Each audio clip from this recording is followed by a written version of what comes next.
And it's a party for those who are yet to be born.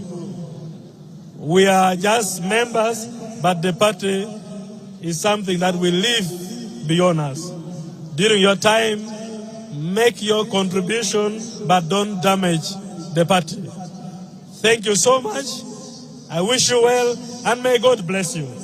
The details of my report will be distributed to you.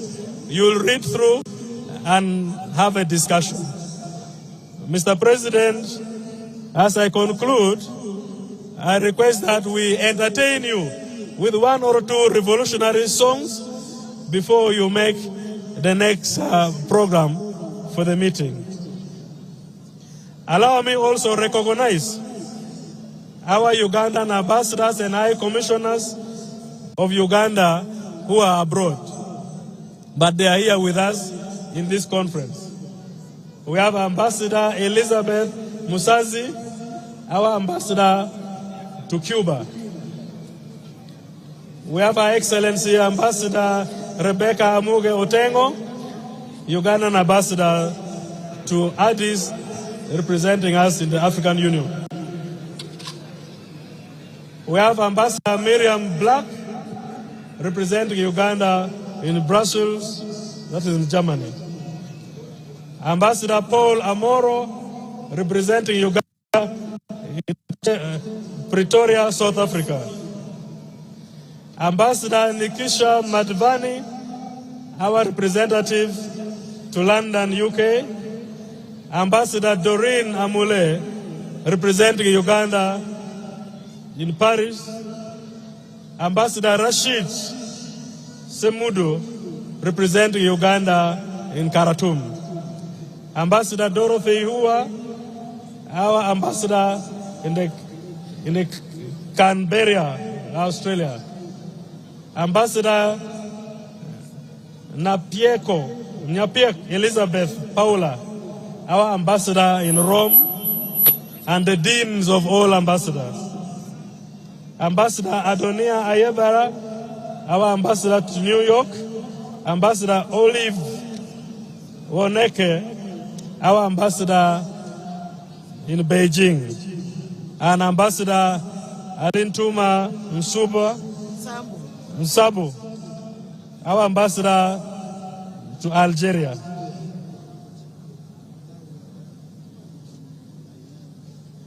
We have a donation of land from the party from Mr. Nzere Kagota, and he is promising to build an office for NRM in Chiwara district. Thank you so much, and I wish you good deliberations, good conference. Make sure we handle ourselves with the discipline. May we have the revolutionary song as we hand over the meeting to the Master of Ceremonies and to the National Chairman of the party. God bless you all. Thank you very much, Right Honorable Secretary General. Your Excellency. Thank you so much, Right Honorable Secretary General of the ruling National Resistance Movement, Chibina Echitanaba Kuloza kuva mbuyinza. Atenga tata wali nafe wetuli. Let us now invite one of our entertainers, Mr. Daddy Andre, to come and entertain our members.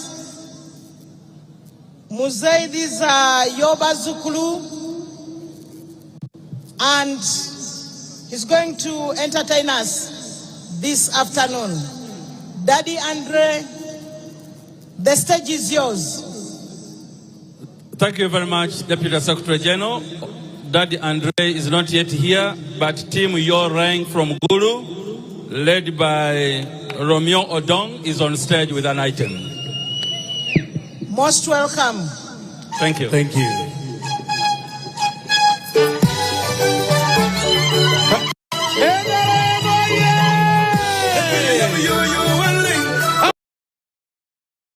With Momo, you have the power to become an investor and start earning some money daily on your phone. Dial *165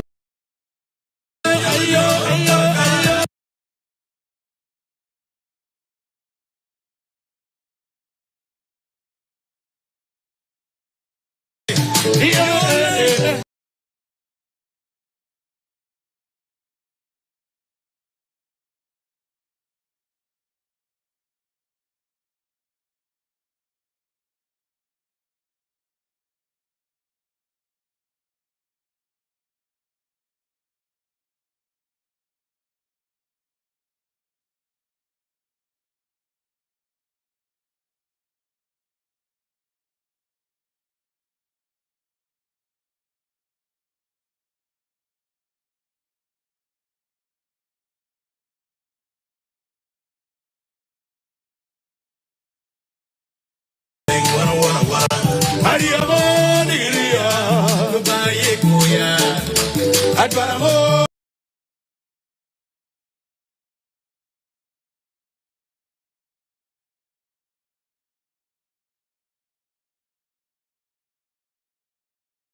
Thank you very much.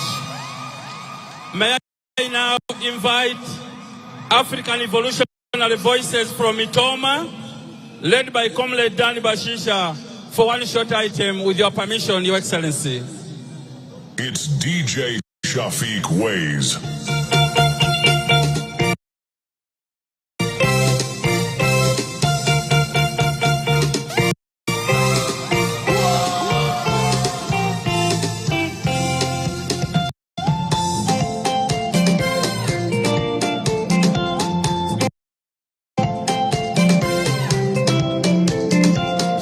Chisera feturi no kurwana mubisere byo maso tufune mirembe. Chisera feturi no kurwana mubisere byo maso tufune mirembe. Chisera feturi no kurwana mubisere byo maso tufune mirembe. Chisera feturi no kurwana mubisere byo Chisera feturi no kuwana tukore nyo na manyi tuve kumurembe gatuteka we mirime amba okusiture mbere zobura mu gafe. Chisera feturi no kuwana urisere no maso tufune mirembe. Chisere rimabavubuka okukoze semikise jiri okati okusoma kurungi mukutumbire okulima n'okulunda tobizanyisanga. Chisera feturi no kurwana odisere byomumaso tufune mirembe. Abakyala ba Uganda kyembabuulira mukole nnyo n'amaanyi tube ku mutindo obugaga mu maka tubutumbule olw'okusitura embeereza obulamu bwaffe. Chisera feturi no kurwana odisere byomu maaso tufune mirembe. Chisera feturi no kurwana odisere byomu maaso tufune mirembe.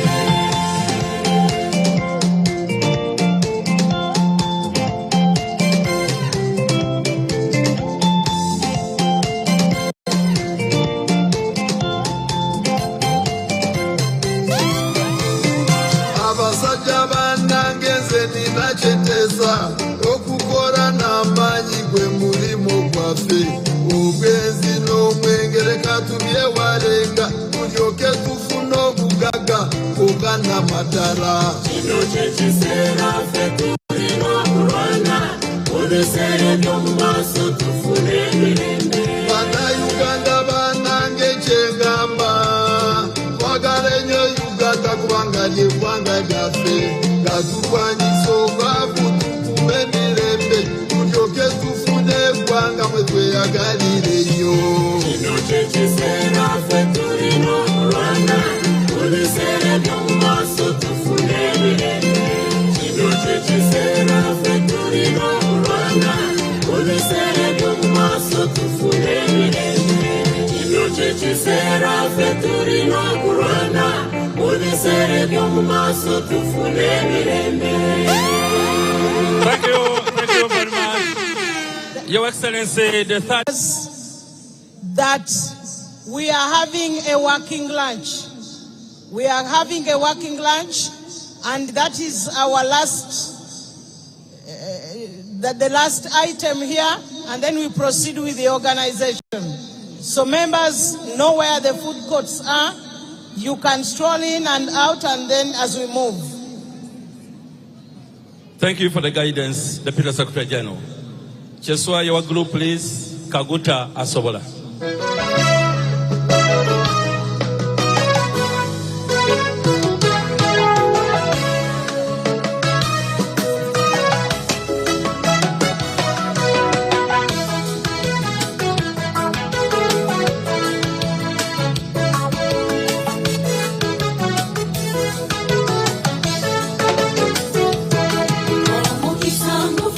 Katika chikolo kusima tato muzira namba kabuta katonda ya kuwo mukiso kuchira balana dana botu fose tembo lituwana dale kanise sima bati mundara chino we chikolo sobolo kufuno bululu chumichiri wechiri mukama yatuwa kabuta sobola Etebe ya yungane kwa nomo Museveni sosi wana balaka Lukutuse Omulu jitatafuga Base somoke Mumabila bali batubila Bila bili mukumute bali muona Hallelujah, hallelujah Mukama kosese Awatoku kuwa kalulu Kuwanga yekwe Muzira wafe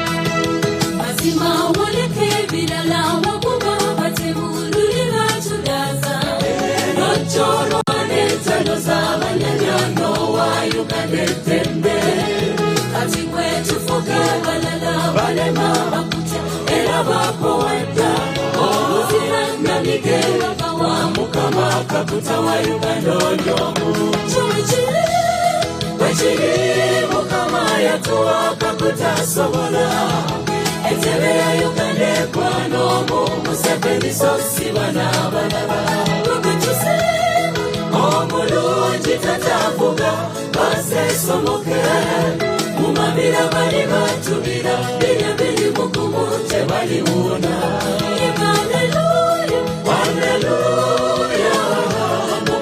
Kosese Amatoku kuwa kalulu Kuwanga yekwe Muzira wafe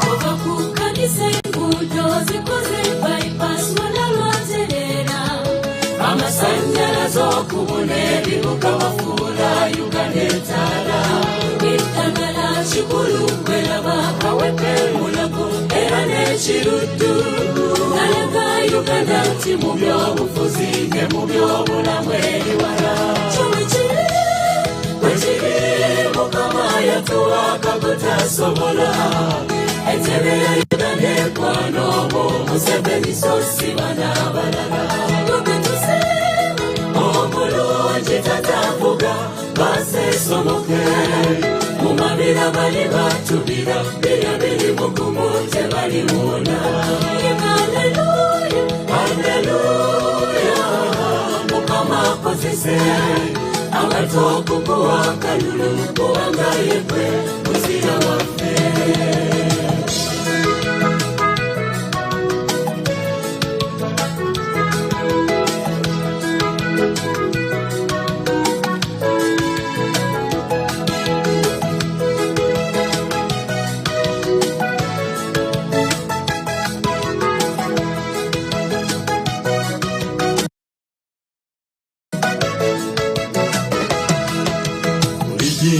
Maisha ya anasa ukawa shujaa kukomboa Wananchi wa Uganda twashukuru, asante sana.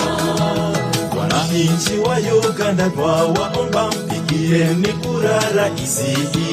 Kaguta Museveni ataongoza Uganda vizuri. Ulijinyima maisha ya anasa ukawa shujaa kukomboa Wananchi wa Uganda twashukuru, asante sana. Wananchi wa Uganda twawaomba mpigieni kura raisi. Kaguta Museveni ataongoza Uganda vizuri. Kaguta Museveni ataongoza Uganda vizuri. Kaguta Museveni ataongoza Uganda vizuri. Kaguta Museveni ataongoza Uganda vizuri. Kaguta Museveni ataongoza Uganda vizuri. Kaguta Museveni ataongoza Uganda vizuri. Kaguta Museveni ataongoza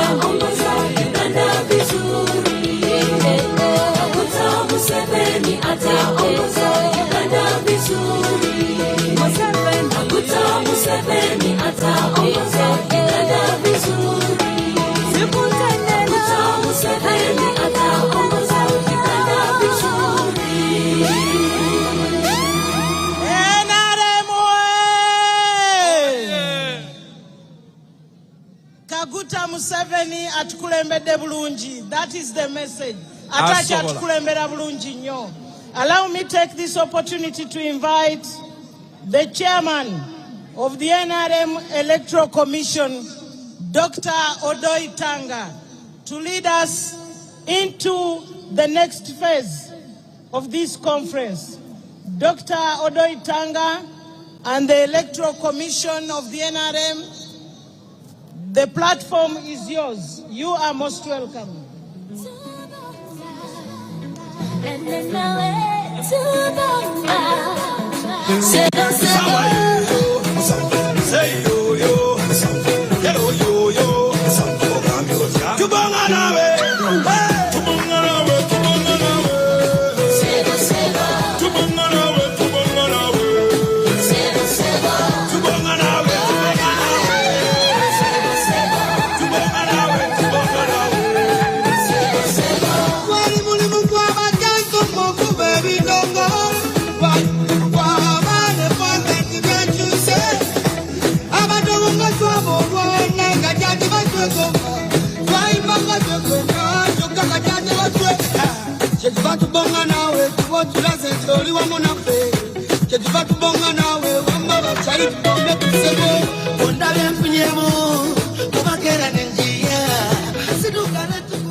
Flag bearer, presidential flag bearer for 2026-2031,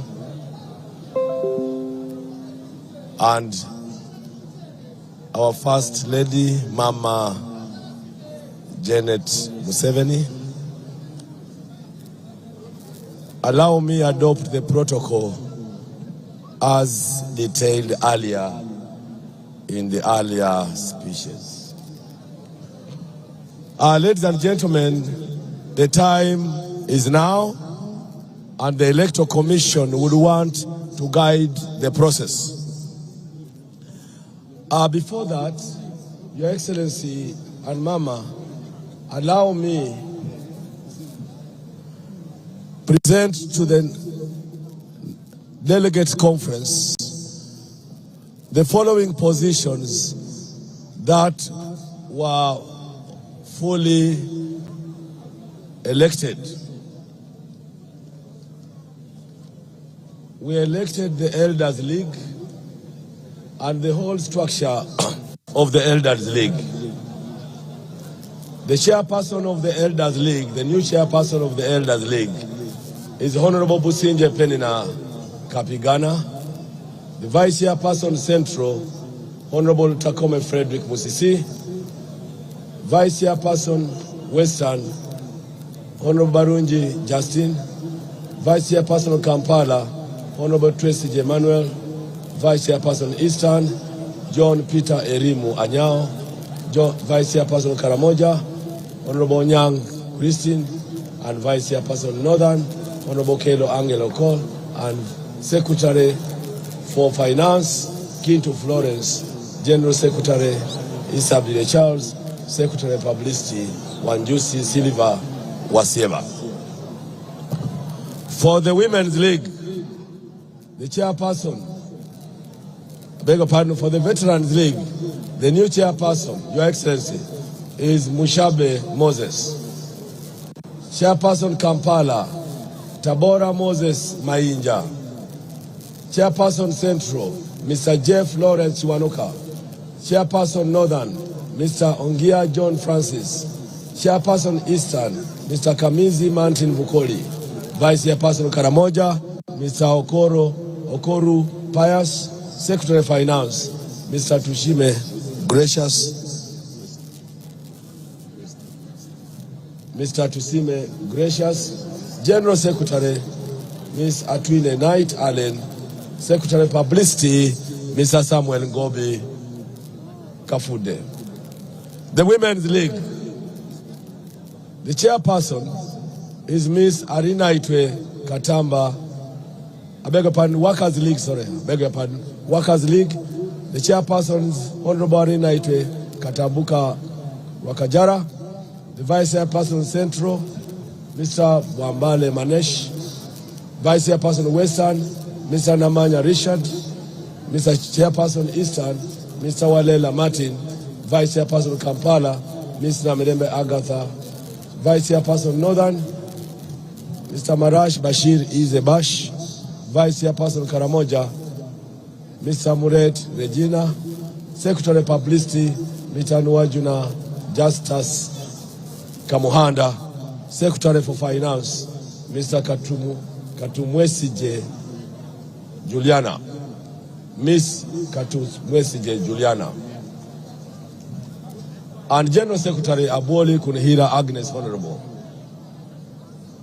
The Youth League chairperson voted yesterday is Tanga Collins. The other positions are pending. The PWD League chairperson, Mr. Mwanje Shafik, Vice Chairperson Kampala, Mr. Nkwanji Robert, Chairperson Western, Mr. Burisaid Justin, Vice Chairperson Central, Mr. Mayanja Sulaiman, Chairperson Northern, Mr. Asha Bintu Abdu, Mr. Chairperson Karamoja, Mr. Napokoli John. Okay. Mr. Napokoli John, Vice Chairperson Eastern, Honorable Aseret Agnes, Secretary for Publicity, Arinaitwe Daina, Secretary Finance, Alwedo Rebecca, and General Secretary Asima Yunis. Women's League, Chairperson National, Ms. Kobusinje Adrian, Vice Chairperson Kampala, Tumusime Maureen, Vice Chairperson Western, Enid Mwesije, Vice Chairperson Central, Babazi Hawa, Vice Chairperson Northern, Odongo Teddy, Vice Chairperson Karamoja Lomoyang Margaret, Vice Chairperson Eastern, Omron Grace, Secretary for Publicity, Akwi Nora, Secretary Publicity, Akwi Nora,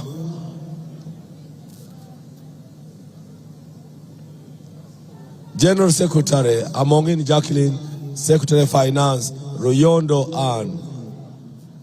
Entrepreneurs League, pending. Historical Leaders Forum. Everyone deserves a smartphone, so level up with Airtel 100% bonus on all weekly and monthly data bundles purchased every month for 3 months. Dial *100*28# to check eligibility. Step into the future. Quatis Simu today. Airtel, a reason to imagine.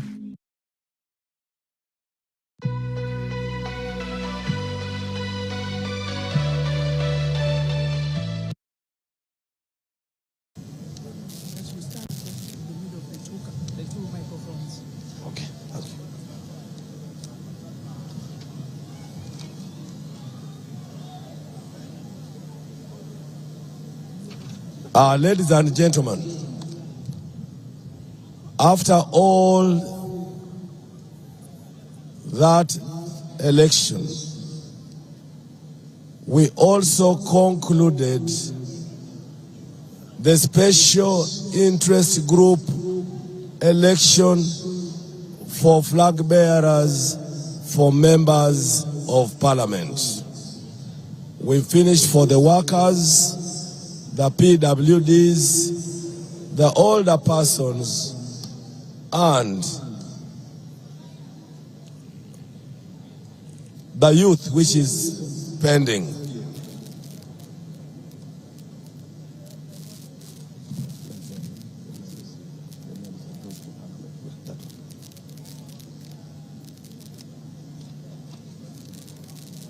Elected flag bearers for members of parliament.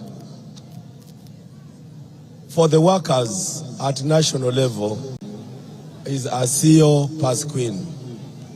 Workers national, because there are 4, Honorable Arinaitwe Rwakajara. Workers Birungi Anet.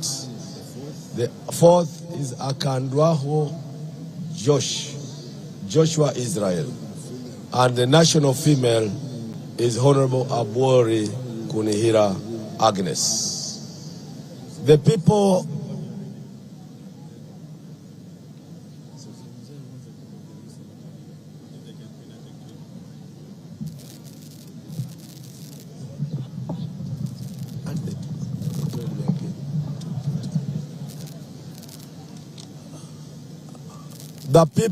with disabilities, these are the flag bearers.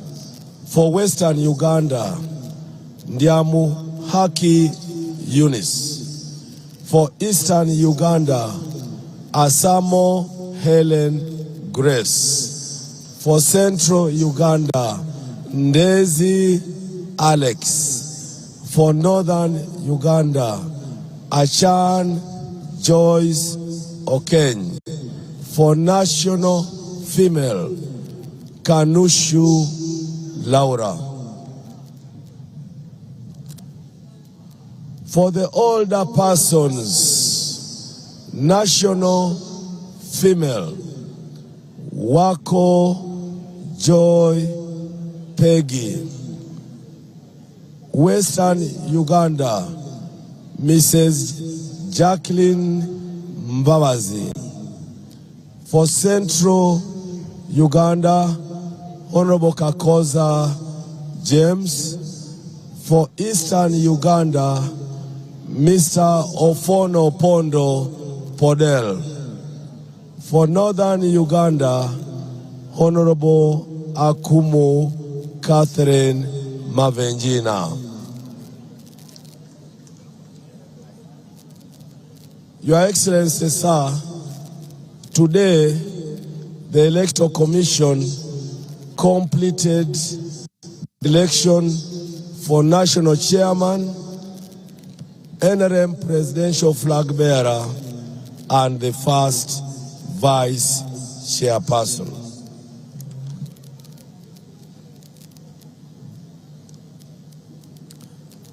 The next election will involve the following positions.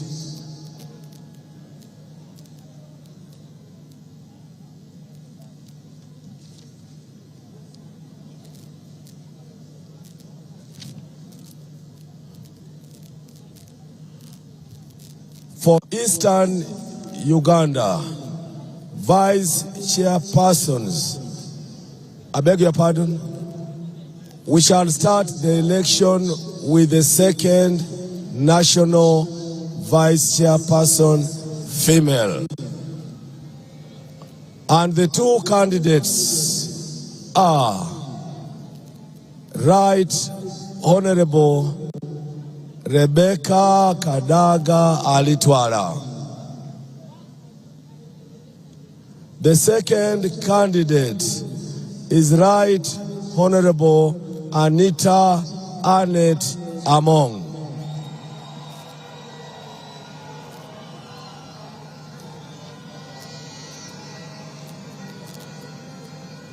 After, we shall then do the following elections. After electing the second National Vice Chairperson female, we shall then have the election in this order. First, we shall start with Vice Chairperson Eastern. And the candidates are Honorable Naigaga Mariam, Honorable Echodu David Calvin, and Honorable Flight Captain Dr. Mike Mokula.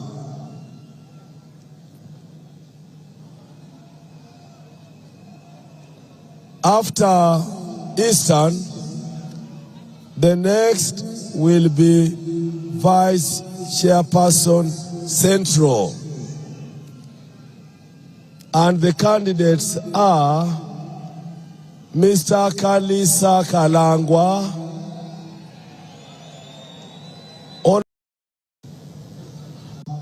Honorable Dan Fred Shidega, Honorable Obua Denson Hamson, and Honorable Sam Engola.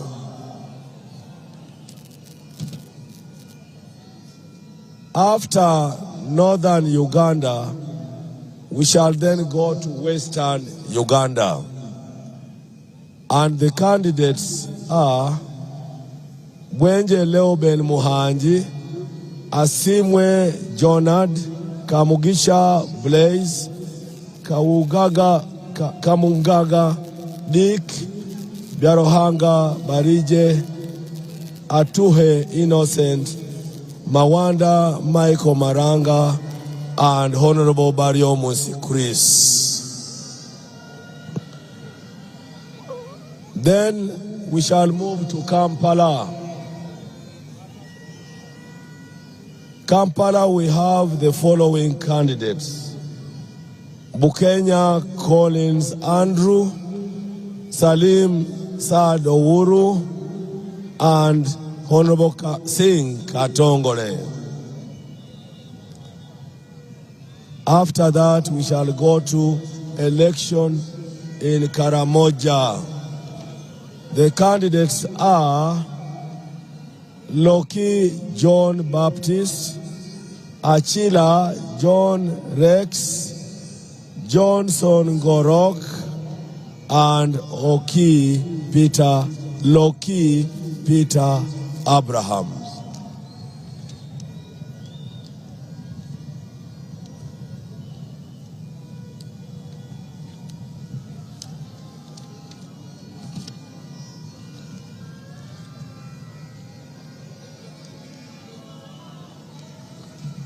Your Excellency and members of the conference,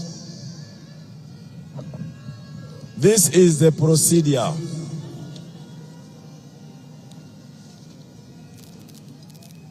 We have divided the country into 18 sub-zones.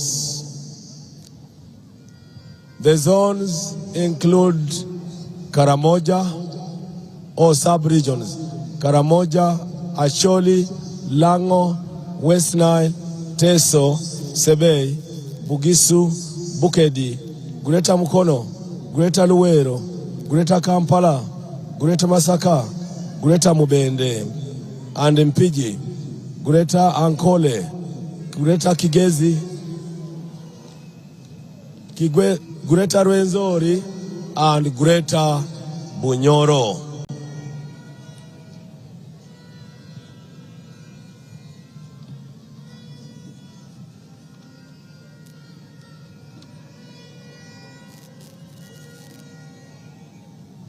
Who are the voters?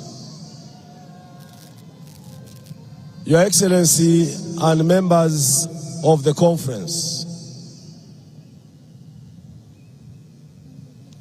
you will not participate if you are not a voter. We are going to read the register name by name, district by district, and only eligible voters will be allowed to vote. We have been hearing of some candidates manufacturing registers. I want to request you to allow the Electoral Commission use the register generated after election from the structures for this last election.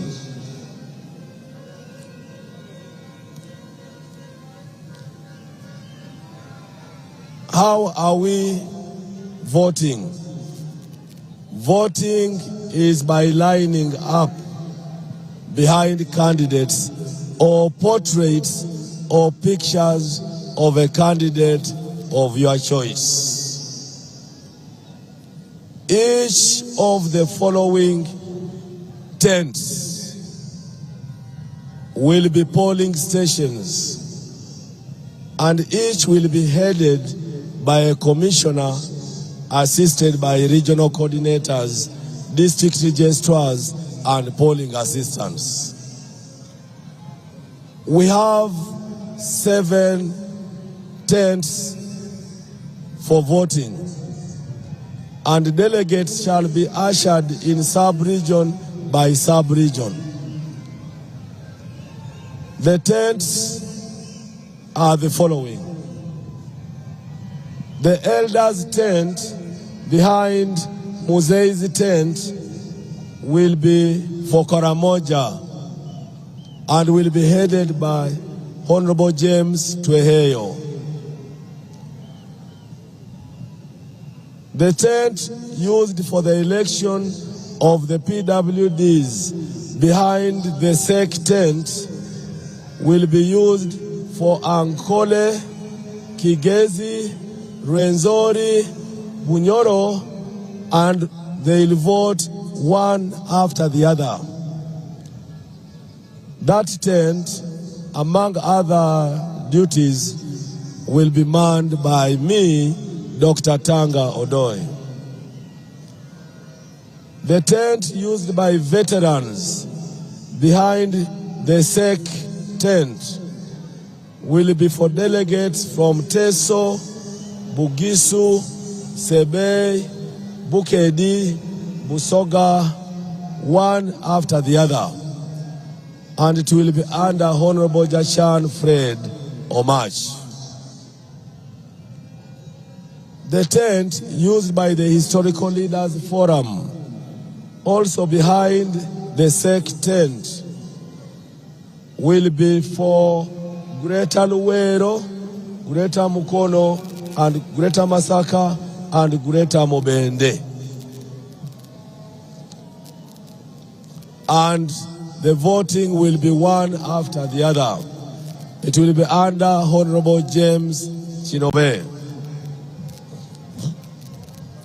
The tent that was used by the Women League on the eastern side of the arena will house Greater Kampala and Greater Wakiso, or Kampala and Wakiso, and it will be under Honorable Jane Babiha Al-Semera.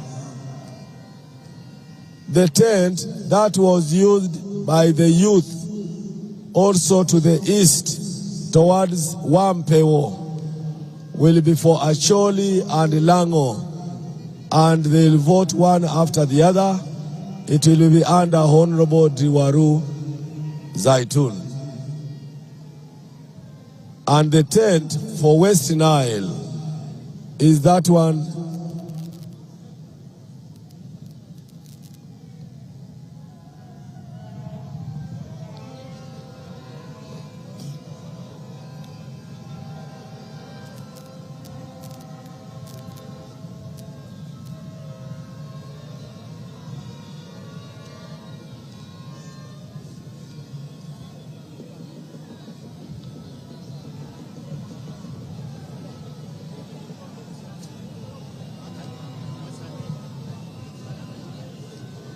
mutawanira bwerere akarulu ka Muzeyi kaguta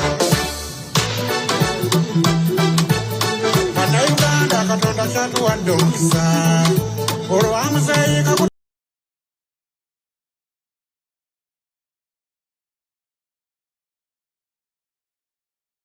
abakulembeze okulemererwa. Top first, DJ.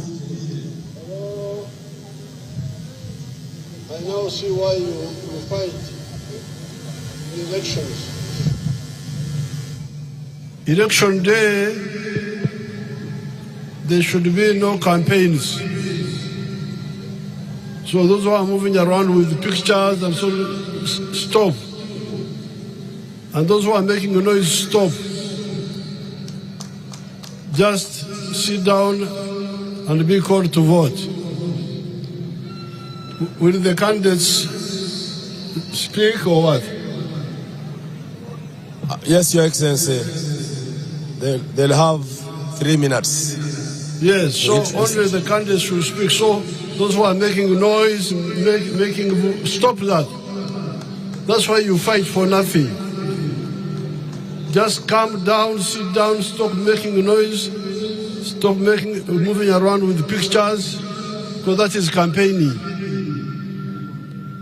Today, you are now saying only the candidates are allowed to say something. That's correct. Okay, so sit down, you people, stop making noise. Sit down. Or if you are walking, walk peacefully, not campaigning, not carrying pictures, not making noise. Okay? Apoyo mater.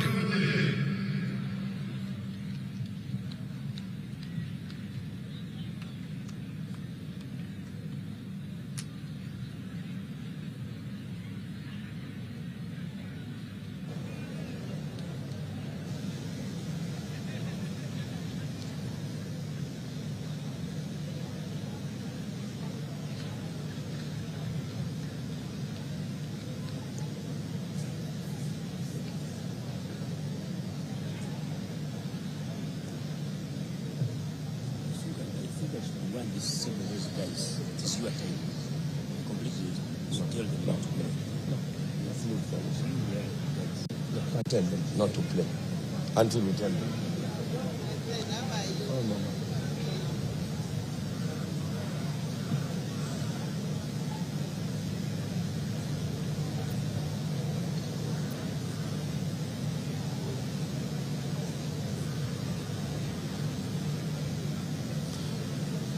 Thank you very much, Your Excellency, for the guidance, and the Electoral Commission will implement that effectively and immediately. There are two things I was saying. The tent for the former entrepreneurs will house West Nile and will be under Honorable Auma Juliana Modesta. I made some error. Chairperson Central Women's League is Namukose Fatuma. Namukose.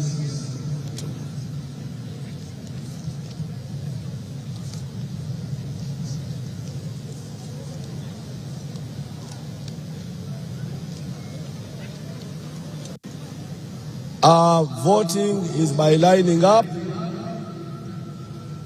Tallying of results from all the sub-regions shall be done immediately after polling at the time of the NRM, at the tally center of the NRM Electoral Commission.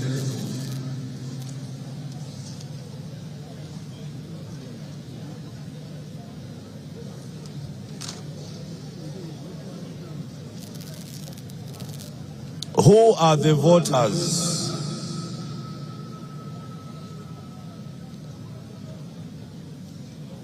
Who are the voters for these different positions?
Who are the voters in this?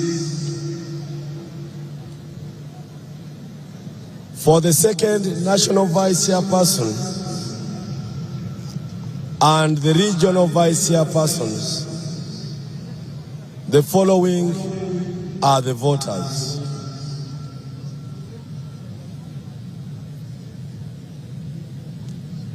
All delegates invited here are voters. And who are these delegates?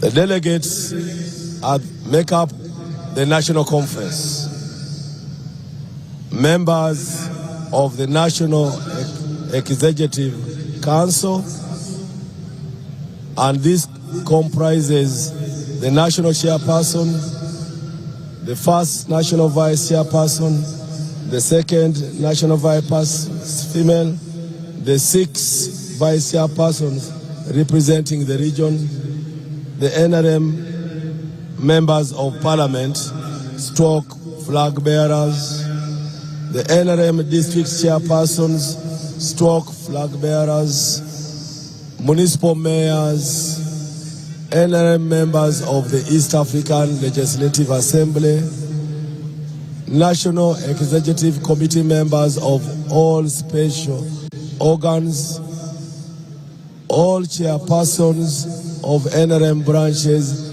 in the diaspora, the 30 members of NRM Historical Forum elected by the Forum, the 10 eminent persons elected by the Council upon nomination by the Chairperson, and other invitees by the Chairperson, who are 5. Members of NRM Historical Leaders Forum, members of NRM District Executive Committees, members of the District Executive Committees of all special organs, NRM members on district councils, members of NRM Municipal Executive Councils, NRM members of the Municipal Council, NRM chairpersons of sub-county conferences, promoters of NRM as in first schedule of the NRM Constitution, and the 20 individuals who the chairman invites or invited.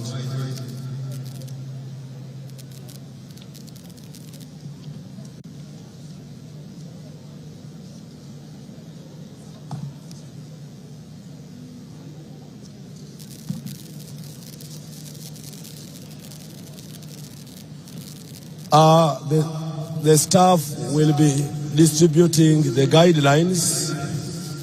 Our staff should now start distributing the guidelines.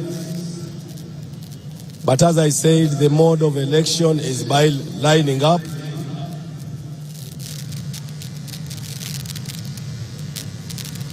Polling day procedures.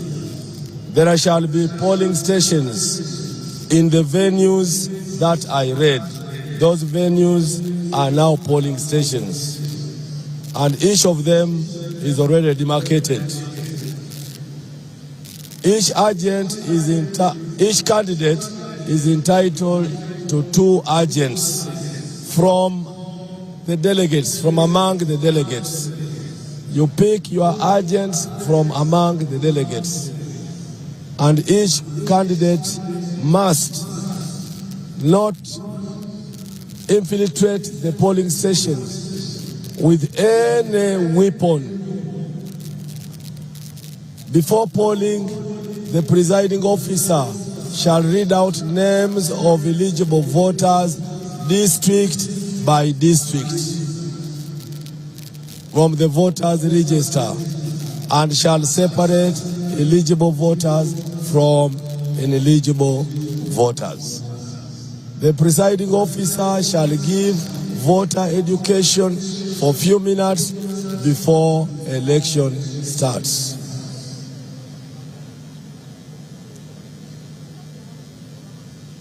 The presiding officer shall ask candidates or their agents to stand with the portrait if they are not there, and the lines must be separated by reasonable meters.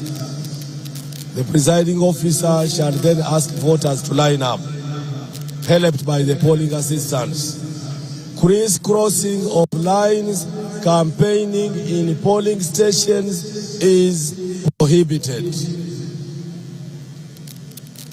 Voting by proxy is not allowed. And the Nrm Electoral Commission has the power to postpone elections if deemed necessary and notify stakeholders of a new date.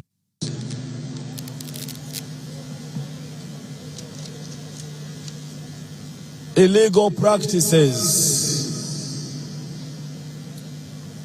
bribery. When we get you or your agent dishing out money or any form of bribery during the process of this election, we shall disqualify that candidate. Obstruction of voters or election officials is not allowed. Unauthorized voters will be taken to the House of Justice. Agents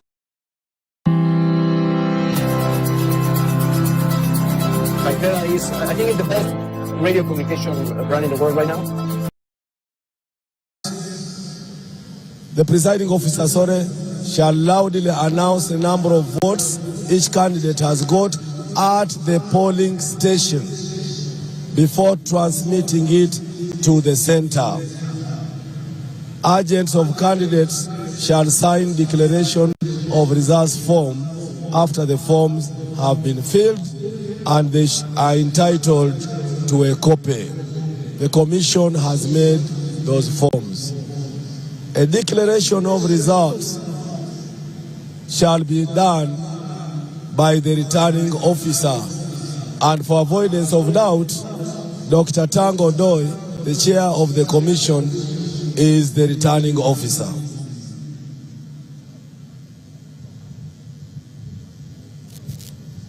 Your Excellency, earlier on for the Women League, we made a mistake. The right name is Kalule Juliet Nansuna, Vice Chairperson Central. Sorry for that inconvenience.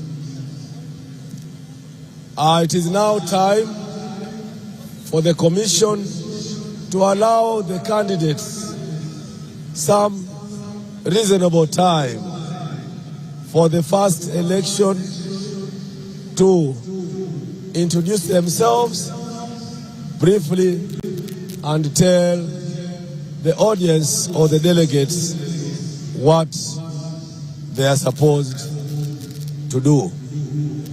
I request that you clap for candidates. You don't shout bad words. You don't utter and shout insultatives. That is forbidden. So,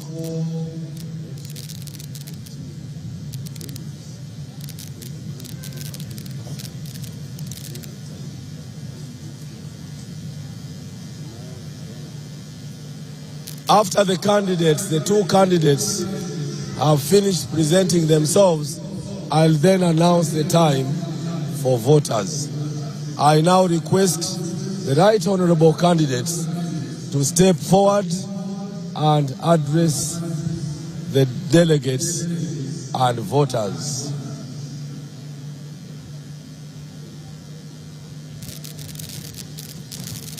My request is that we use this podium because the majority of voters are actually here. So I'll request the Right Honorable Rebecca Litwala Kadaga to lead, and then later on the Right Honorable Annette Anita Among.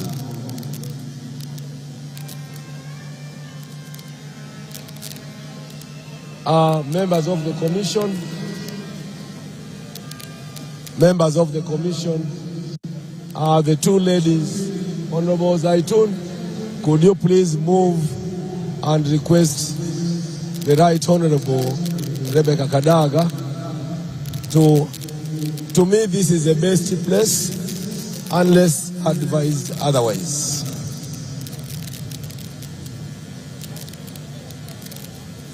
The venues for election are the big tents behind Museveni's tent, and also the SEC tent and the VIP tent.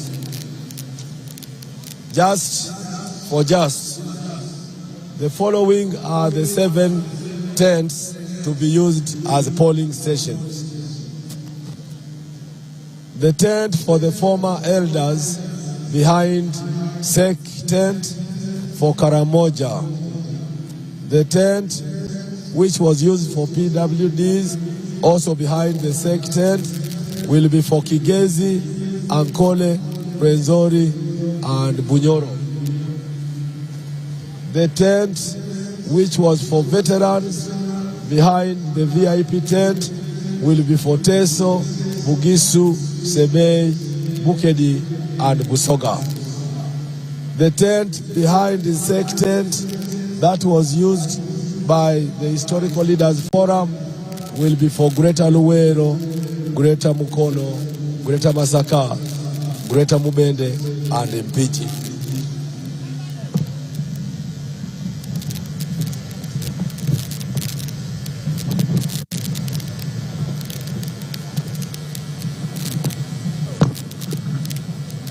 The tent which was used for women to the east will be for Greater Kampala and Wakiso. And the tent that was used by the youth will be for Acholi and Lango. Then the tent for entrepreneurs will be used by West Nile.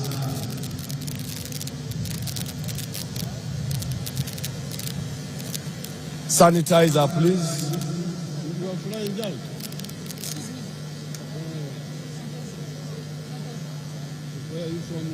Let us warmly receive the Right Honorable Rebecca Kadaga with a thunderous applause.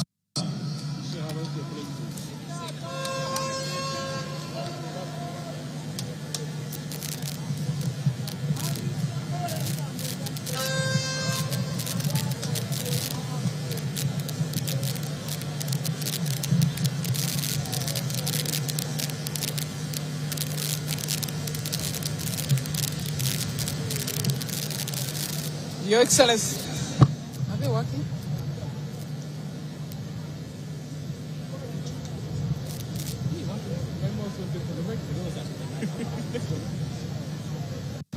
Your Excellency, President, also Presidential Flag Bearer, newly elected Chairman of our great party, the first National Vice Chairperson, Alhaji Chigongo, who is also newly elected. Congratulations to both of you.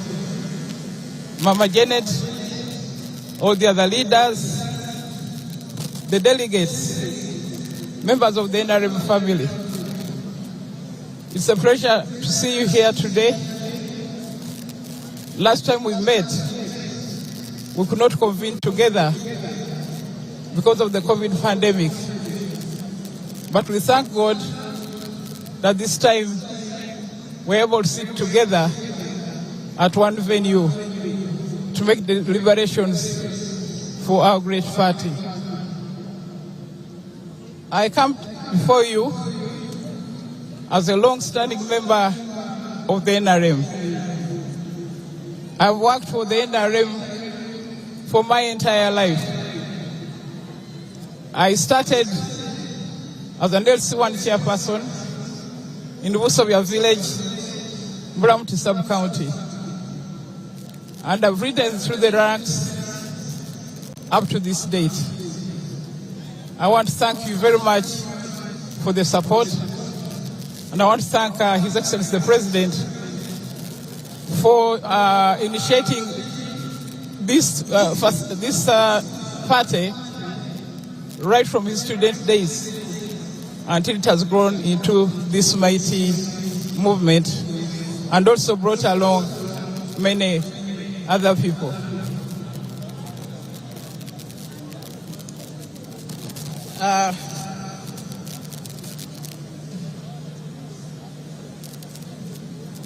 As I informed you, I have been in this party for a long time. In the middle. These gadgets. So it's again.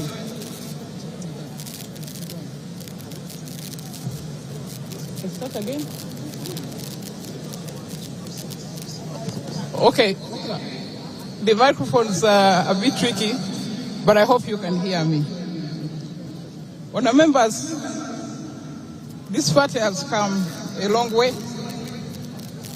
through turbulence, through good times, but we have been able to fly together and to land together. I have worked diligently as a backbencher for the first 7 years before I was appointed Minister of State for Foreign Affairs, Minister of State for Transport, and Minister for Parliamentary Affairs. Thereafter, I graduated to the position of Deputy Speaker and later as Speaker. I have executed my duties diligently in all those capacities within the Parliament by ensuring that the necessary legislation is passed, the necessary budgets are passed, the necessary loans are passed to support the manifesto of the NRM. I've also worked diligently to ensure that where loans were required, they were passed to improve on our infrastructure and all other facilities. I was elected as the second national vice chair after a lobby by the women members of the NRM when we realized that we did not have enough women on the executive committee. So an amendment was made to enable us to have a voice on the Central Executive Committee. And I performed that job with the distinction. I have improved and contributed to many policies, many programs, many changes, and many other facilities to ensure that the perspective of the women is always considered. But in the process, I've not also forgotten the young people or the elderly or any other disadvantaged group. I have been their voice in the Central Executive Committee. However, Your Excellency, our Chair, and members of the Great Nrm Party, I think it's a matter of grave concern that the level of bribery, of intimidation, of abuse of office, of corruption during this election has been exceedingly high. Indeed, it has been unprecedented. For the first time, we have seen distribution of iPads to entice leaders and influence them. We have seen distribution of cell phones for the same reasons. Distribution of money for the same reason. No small money still of 20,000, but in millions. And this, Your Excellency and International Chair, is something that's ruining our party.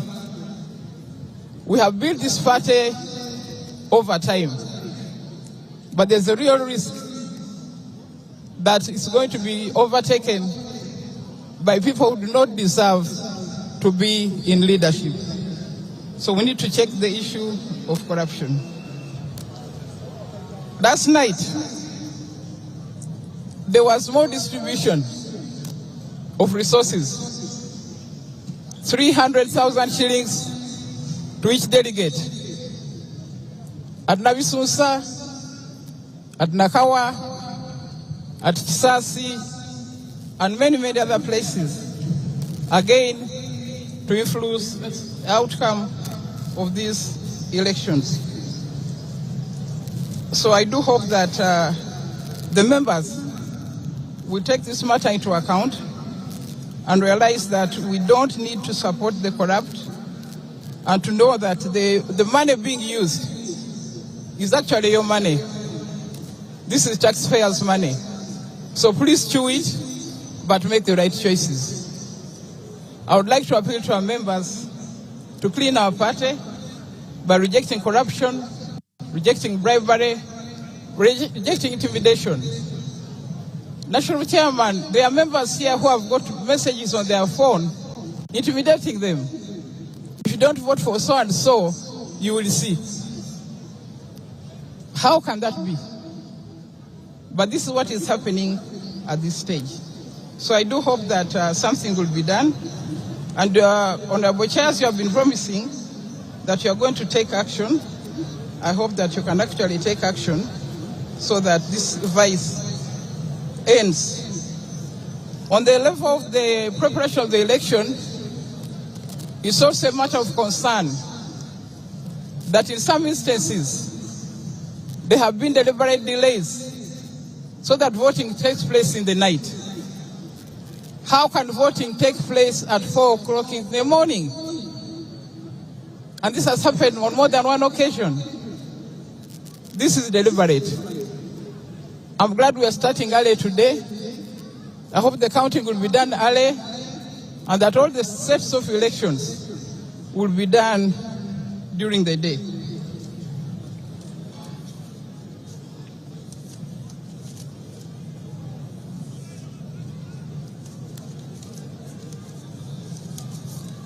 I also want to report that there are many fake delegates. Names have been substituted. So I do hope that even that will be taken into account. There are also fake registers in circulation. This is a matter I raised several times in the Central Executive Committee, which needed address, but I hope we shall be able to get a good result. So members of the Nrm family, I want to thank you for listening to me. I want to thank you for supporting me as I've done this job. I want to ask you for your support so that I can continue serving you as your second national vice chairperson. Thank you so much. Thank you.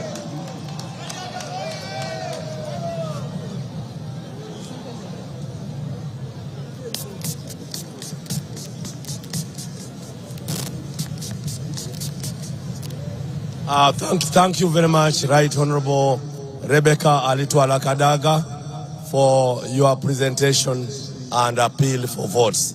It's now my duty as chair to invite Right Honorable Anita Mong to present herself.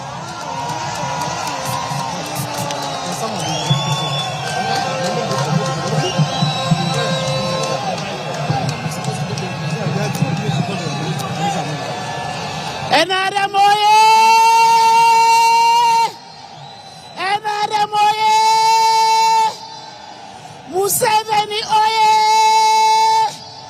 Anita oye! Your Excellency, the President of the Republic of Uganda, and also the Chairman of NRM Pache, Mama Janet Museveni, the Vice President of the Republic of Uganda, the Deputy Speaker of Parliament of Uganda, the honorable members who are here, the ambassadors that are around, and all our dear delegates. God is good. God is good. Nrm oye! Your Excellency, the President of the Republic of Uganda, my name is Annette among the Member of Parliament of Bukedea, and by God's grace, you entrusted me to be the Speaker of Parliament of the 11th Parliament in Uganda. I want to thank you so much for trusting me with such a very important position, which I have diligently performed without any turbulence in that Parliament. I have done it without antagonizing the party and the chairman of the party. Your Excellency, I want to thank you so much for identifying and bringing me to the mighty party NRM. And as you got me from where I was, where you said I used to put on wrong clothes, now I am putting on very good clothes. And that is NRM. Your Excellency, when you identified me, I do not want to be useless in the party. I want to add value to the party. And by adding value to the party, I am seeking to be a second national vice chairperson of NRM. And when I am a second national vice chairperson, I am a very good mobilizer. And I can trust you, I will mobilize for the party from north to east to west to central throughout the whole country. I am bringing value to the party. Your Excellency, when I am a state member, I will also request that you consider the local government, especially the LOC 5s, the local councils, the speakers, on their increment of their pay. Your Excellency, as somebody you have trusted with the legislature, I am also going to request you, as a chairperson of the party, that for us to be able to mobilize for the party, we need the local councils to be included. We need our structures at local level to be included in the councils for them to be able to mobilize for the party, for them to be able to mount government projects. Your Excellency, as a chairperson of the party, we have had challenges with the people with the PWDs, with the elders, with the veterans. I will also request, as a SEC member, that we have allowances and some jobs for people with disabilities, people who are veterans, and people who are old. Your Excellency, we have government programs, and these government programs are at the lower level. Now, in these government programs, we expect our people to monitor and follow on the programs. I will also request, as the chairperson of the party, that we give these local councils, these local structures, circles that can empower them, that can make them to have their own income generating powers. Members, delegates, today is the day that the Lord has made for NRM, that the Lord has brought a mobilizer, the Lord has brought a unifier. I want to thank all of you and request you to vote for Anita. When you vote for Anita, you're voting for a mobilizer.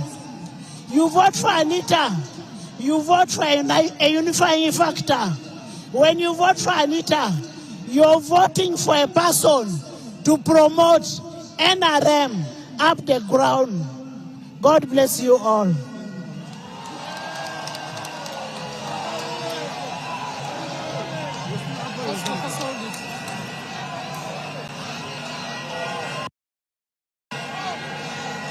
Allô,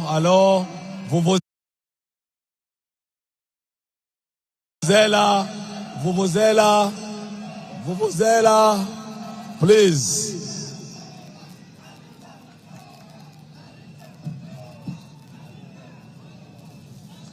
Your Excellency, because of time, we could not allow our high-profile leaders to take more than 10 minutes. But good enough, they have presented themselves very well. And since we are still in power, they will continue talking to our people. May I now No matter how far we go, home is always in our hearts. But support shouldn't come with struggle. We are never thanked, but we are used to it. We are both hated and loved. So may I now request the staff who are going to handle the election to come forward, at least for the cameras to show them and the world to watch them in different media. The staff of the commission, could you step forward, please, quickly, and we go and work.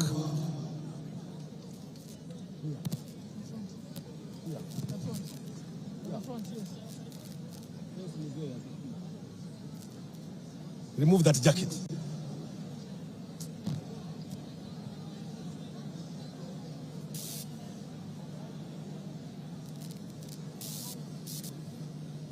These smart ladies and gentlemen are the staff.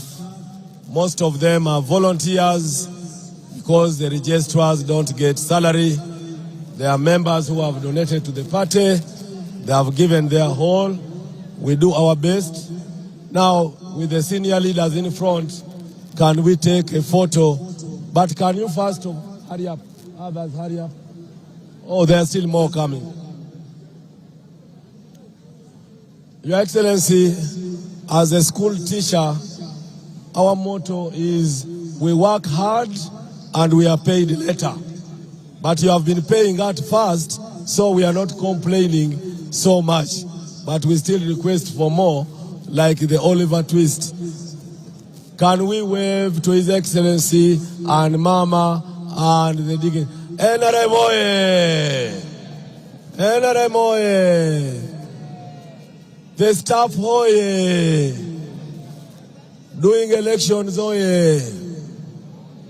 Transparency oye! Not taking bribes oye! Your Excellency, these are staff of the Nrm Electoral Commission from the districts to the headquarters. We are now going to move to the side, and the principal elections officer should now allocate you your tents. But you know your regional tent. So could you go to the left? The cameras have enjoyed you, so move to the left and we start.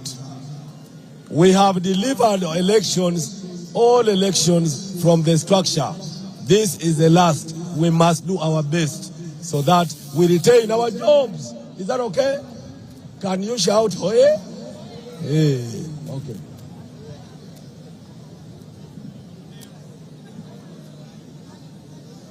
Reminder.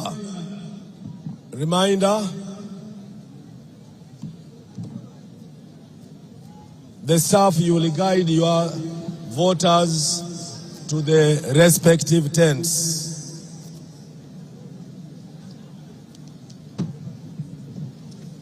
I said, Karamoja, the former tent behind SEC, under Honorable James Tweheyo. The PW tent, also behind, will be Akigezi, Ankole, Rwenzori, Bunyoro, under Dr. Tanga himself.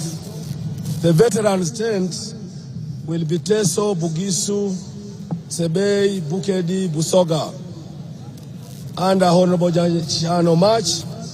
The tent for historical leaders will be for Masaka and Gureta Mubende and Mpiji.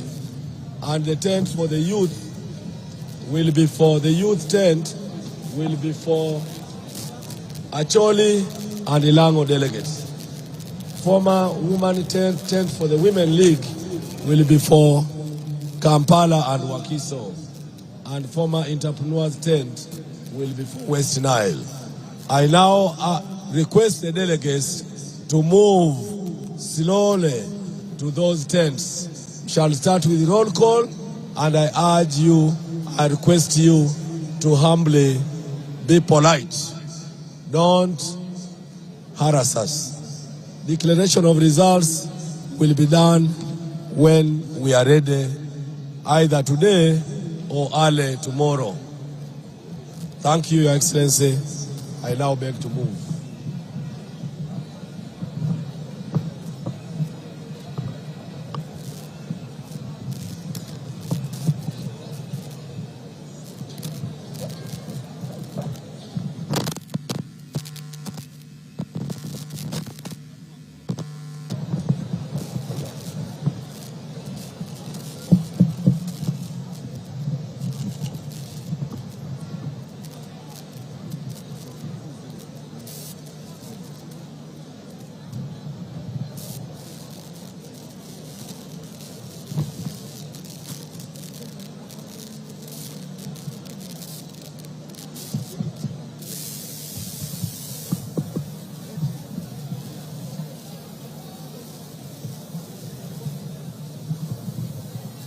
I'm told that most people were not hearing what I was saying, but I'm just going to repeat some key things. Not all this I've said. I have no time because of time.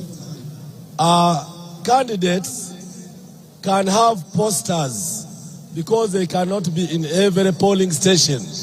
But what we are discouraging is using those posters to campaign at this time of election. So if you have a portrait, a poster, that should be for your agent to actually represent you in that venue, but not to use posters as campaign as if we are not going to vote. Number two, the most vital are the polling stations. The polling stations, Karamoja will be in former elders tent behind SEC tent. Number two, Kigezi, Ankole, Rwenzori, Bunyoro will be in the tent behind the VIP and SEC and Museveni's tent. Then the veterans, the veterans tent behind the SEC will be Teso, Bugisu, Sebei, Bukedi, and Busoga. Then historical leaders forum tent, also behind SEC, will be for Greta Luwero, Greta Mukono, Greta Masaka, Greta Mubende, and Greta Mpiji. Then former tent for Women League on the other side, towards Wampeo, it will be for Greta Kampala and Wakiso. Then former youth tent, also towards Wampeo, will be for Acholi and Ilango. Voting is by lining up. Candidates' names will be read out from the register. Candidates are urged to be patient to allow the commission to do its work. No intimidation of commission officials, no intimidation of electoral officials. For voting shall be done after all sub-counties, after all delegates have settled. I thank you.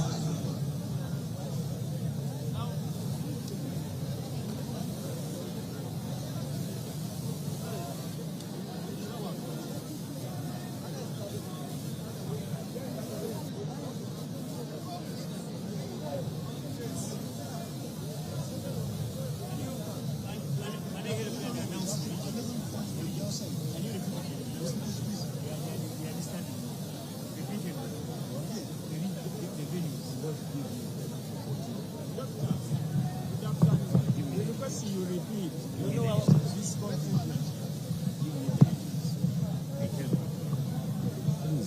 told you. I'm the one who told you about it.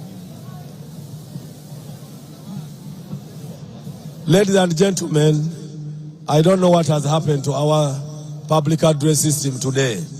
People are saying they are not hearing. The most important is what I want you to hear. And this is now the most important. Polling stations.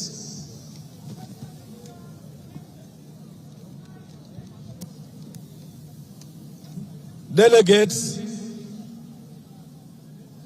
polling stations. The tent, which was for Elders League, on the Protea side, will be for Karamoja. The tent, which is behind the SEC and Museveni's tent, will be Sebe, Bukedi, and Busoga. The tent, which was for Historical Leaders Forum, will be for Greta Luwero, Greta Mukono, Greta Masaka, Greta Mubende, and Mpiji. The tent that was for women will be for Greta Kampala and Wakiso. The tent that was for the youth will be for Acholi and Ilango. The tent that was used by entrepreneurs will be for West Nile. Please guard your bags. Guard your bags. We had problems of thieves here yesterday. Guard your bags.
Basebo ne banyabo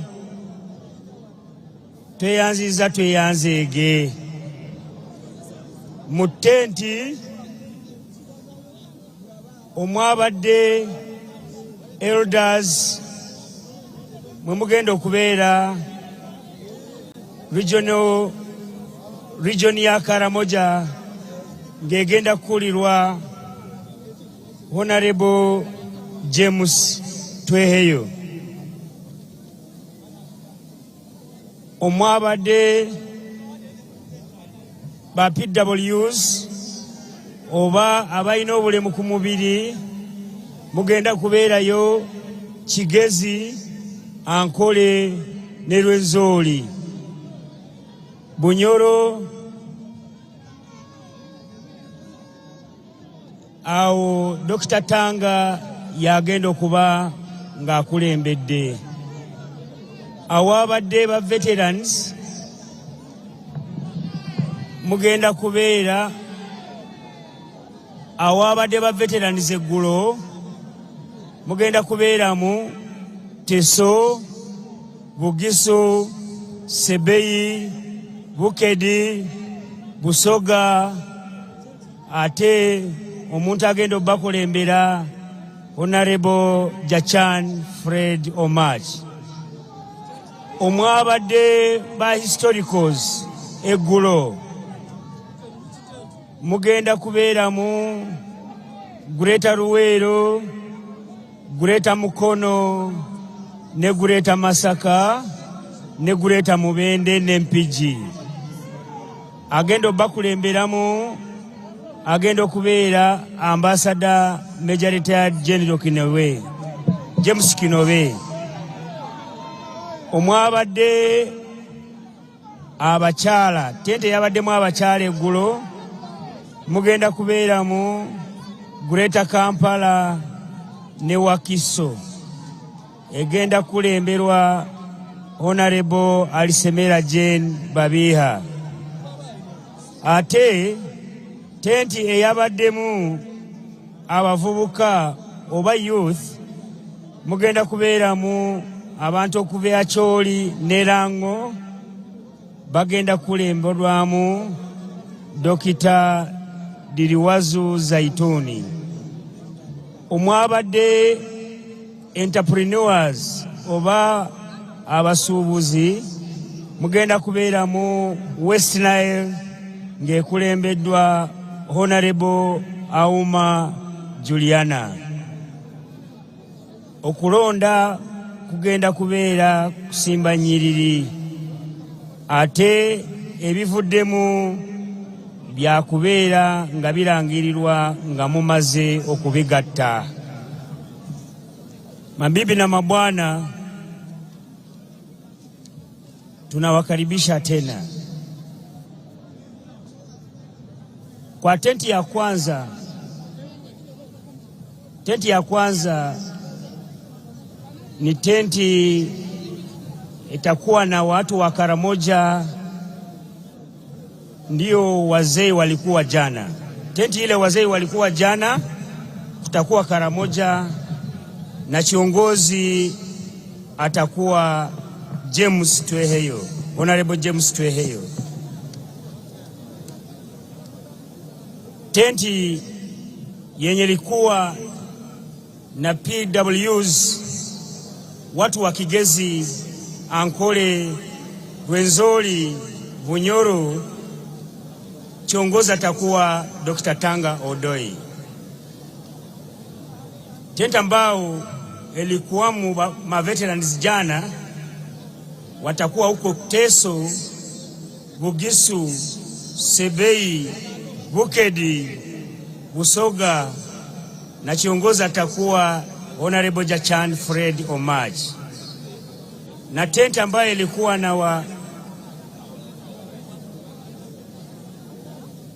na wa historicals patakuwa huko Luwero, Greta Mukono, Greta Masaka, Greta Mubende, Mpigi. Tena kiongozi atakuwa Ambassador Major Retired James Kinowe. Tenti ya jana ambaye ilikuwa na wanawake ama na wamama, all women, patakuwa huko Greta Kampala pamoja na Wakiso. Kiongozi atakuwa Honorable Alisemela Jane Babiha. Tena tent ambaye ilikuwa na vijana ama chile kinaitwa youth, patakuwako Acholi, Lango. Acholi pamoja na Lango. Kiongozi atakuwa Diriwaru Zaituni. Tena tent ambayo itapokea watu wa West Nile ni tent ambayo ilikuwa na entrepreneur, wale wafanyaje wa pesa. West Nile ndiye itakuwa huko. Kiongozi atakuwa Honorable Auma Juliana Modest. Na kumaliza kupiga kura itakuwa kwa line, alafu wakimaliza moja kwa moja mutahisabu kura moja kwa moja. Basebo na banyabo tuli kubagambira mwena himuraze mwarugaha. Tenti yokubanza nahabire haliho ba elders ninga ba muzehi ahi babire bali nyomwazo, haraza kuba haliho region ya Karamoja kandi haraza kuba jebembire baramweta Honorable James Tweheyo. Tenti ya kabiri ne yabire limu ba PWs ninga bantu abino buli muhamubiri, haraza kuba haliyo Kigezi Ankole hamwe na Rwenzori na Bunyoro. Dr. Tanga Odoyi ni wara abayebembire akakaruru.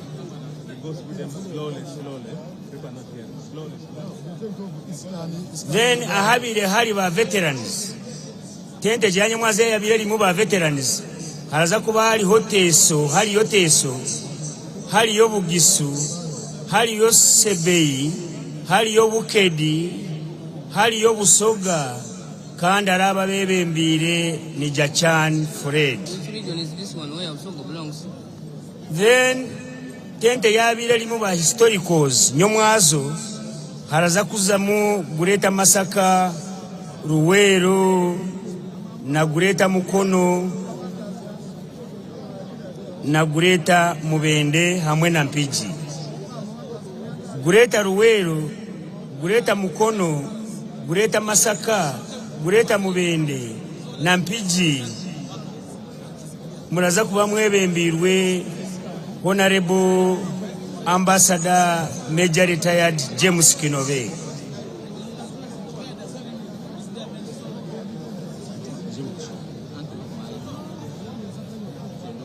Okay, aha mukono gwanje ahabire hari ba youth nyomwazo, haraza kuba hariyo Acholi, Lango, kandi arabebembere baramweta Diriwaru Zaitun. Diriwaru Zaitun ni warabembera akarurako. Akaruru karaza kutererwa mu nyiriri kandi twamara bakabale kabone kurangirirwa. Mwebale mnongo.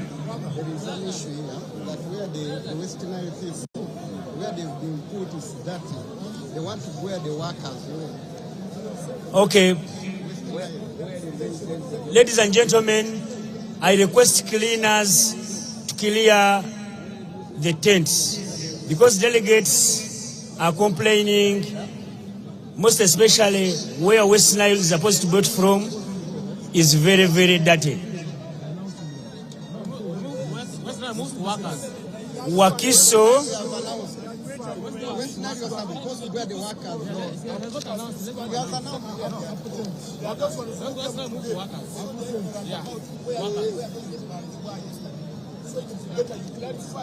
okay.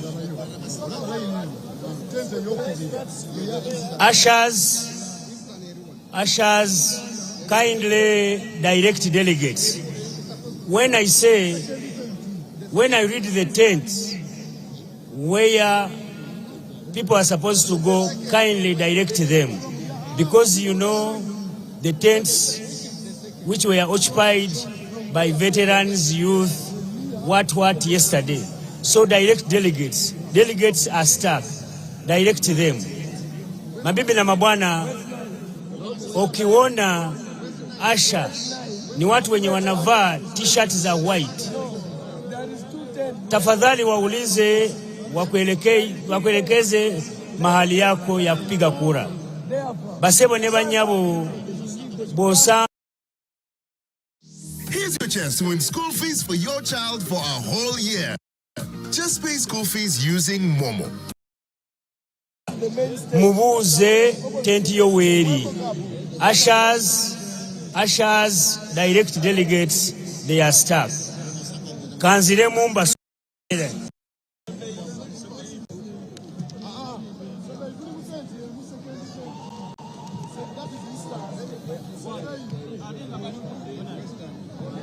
Tenti eyabaddemu ba elders eggulo. Tent eyabaddemu ba elders eggulo eri ku mukono gwange ogwa kkono emabega ga tent ya president. Kati eyo wajja kugendayo Karamoja ate ejja kuba ekulembeddwa Mwami James Tweheyo.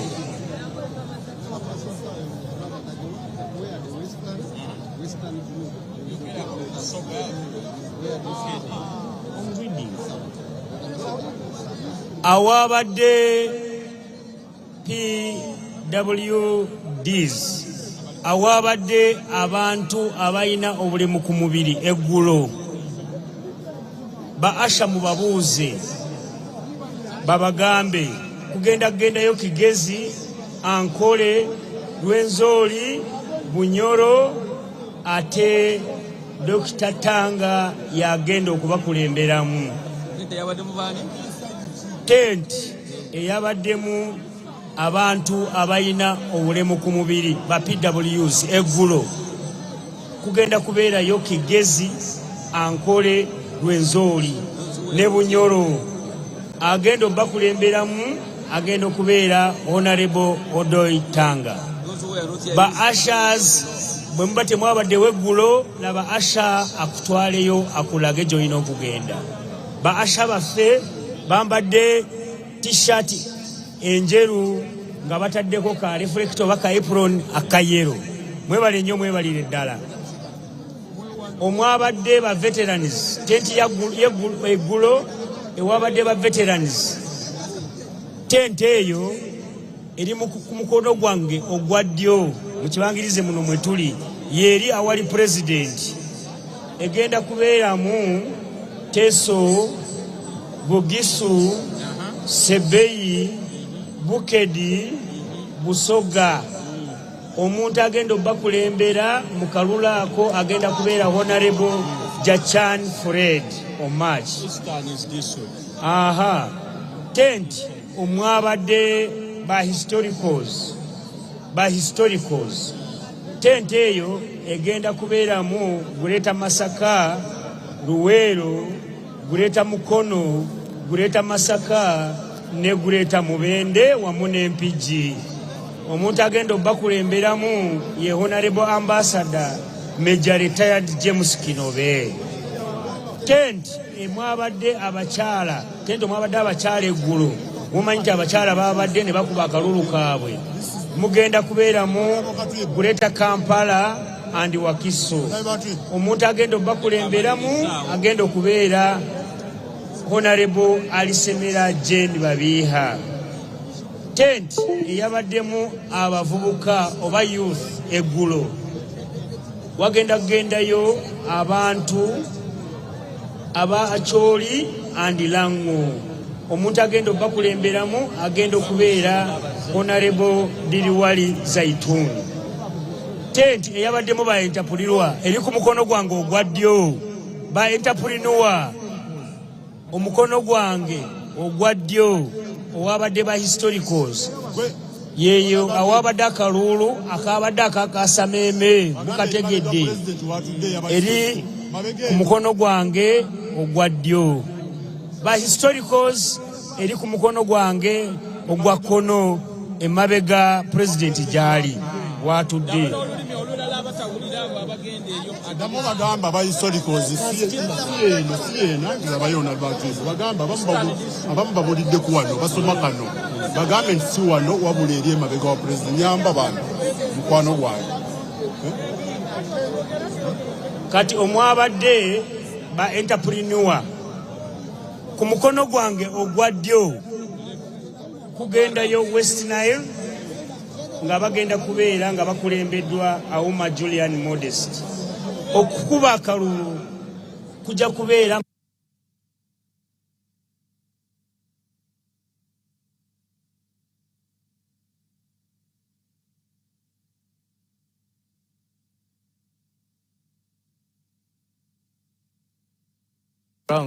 where the Nrm party is holding its 2025 National Delegates Conference Of course, it is the D-Day where they are electing positions in the top management of the party, and that is what we have always referred to as SEC, the Central Executive Committee of the NRM party. To witness or to preside over this exercise is the President and the party chairman of NRM, His Excellency Yoweri Kaguta Museveni. Now, as we speak, we are heading to the real voting, where we understand voting has been maintained at the lining up level. So I am here to give you the details that indeed we shall keep it on UBC, and I want to start by interacting with some of the candidates if possible. But if we don't get the candidate, because they are all up and down to ensure that they mobilize the voters or delegates at this particular moment to ensure that their vote can be counted in their own favor.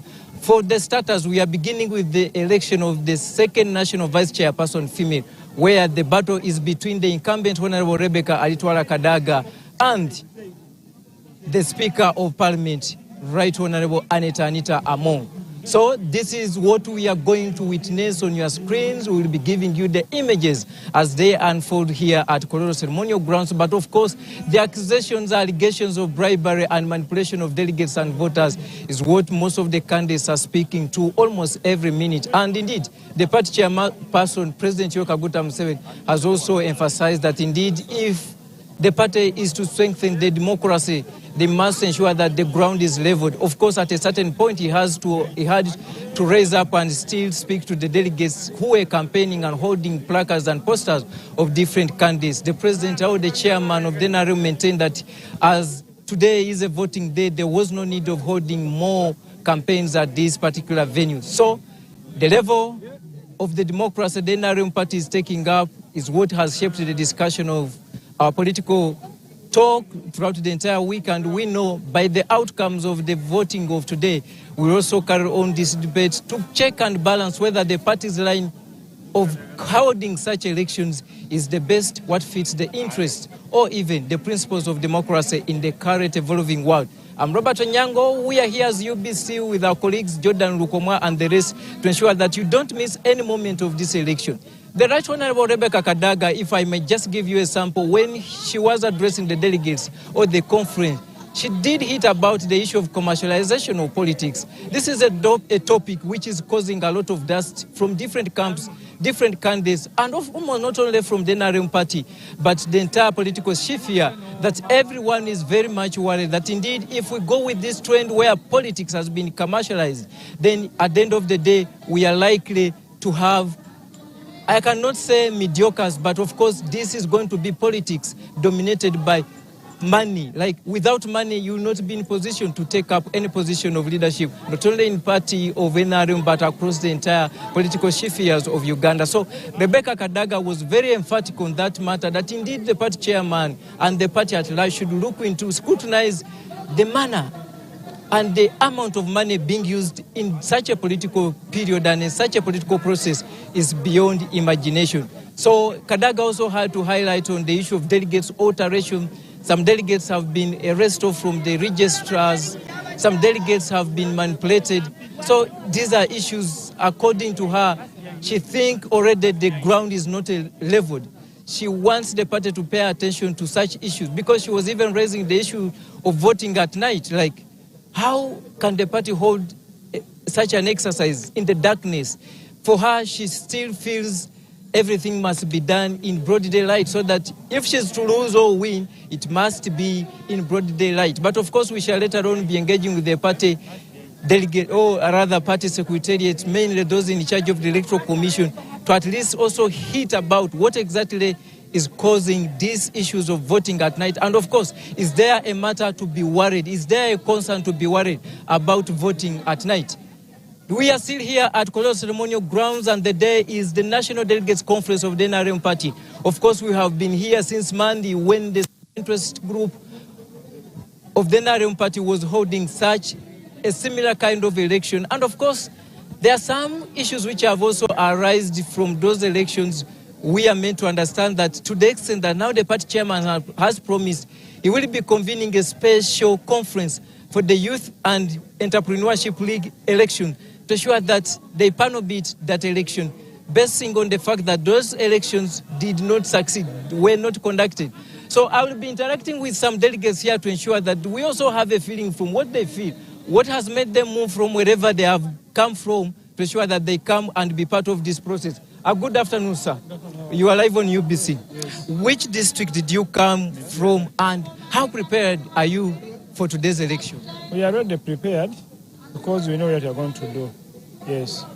If you are not specific to tell me the details of what particular candidate you are going to vote, but let me ask you this question.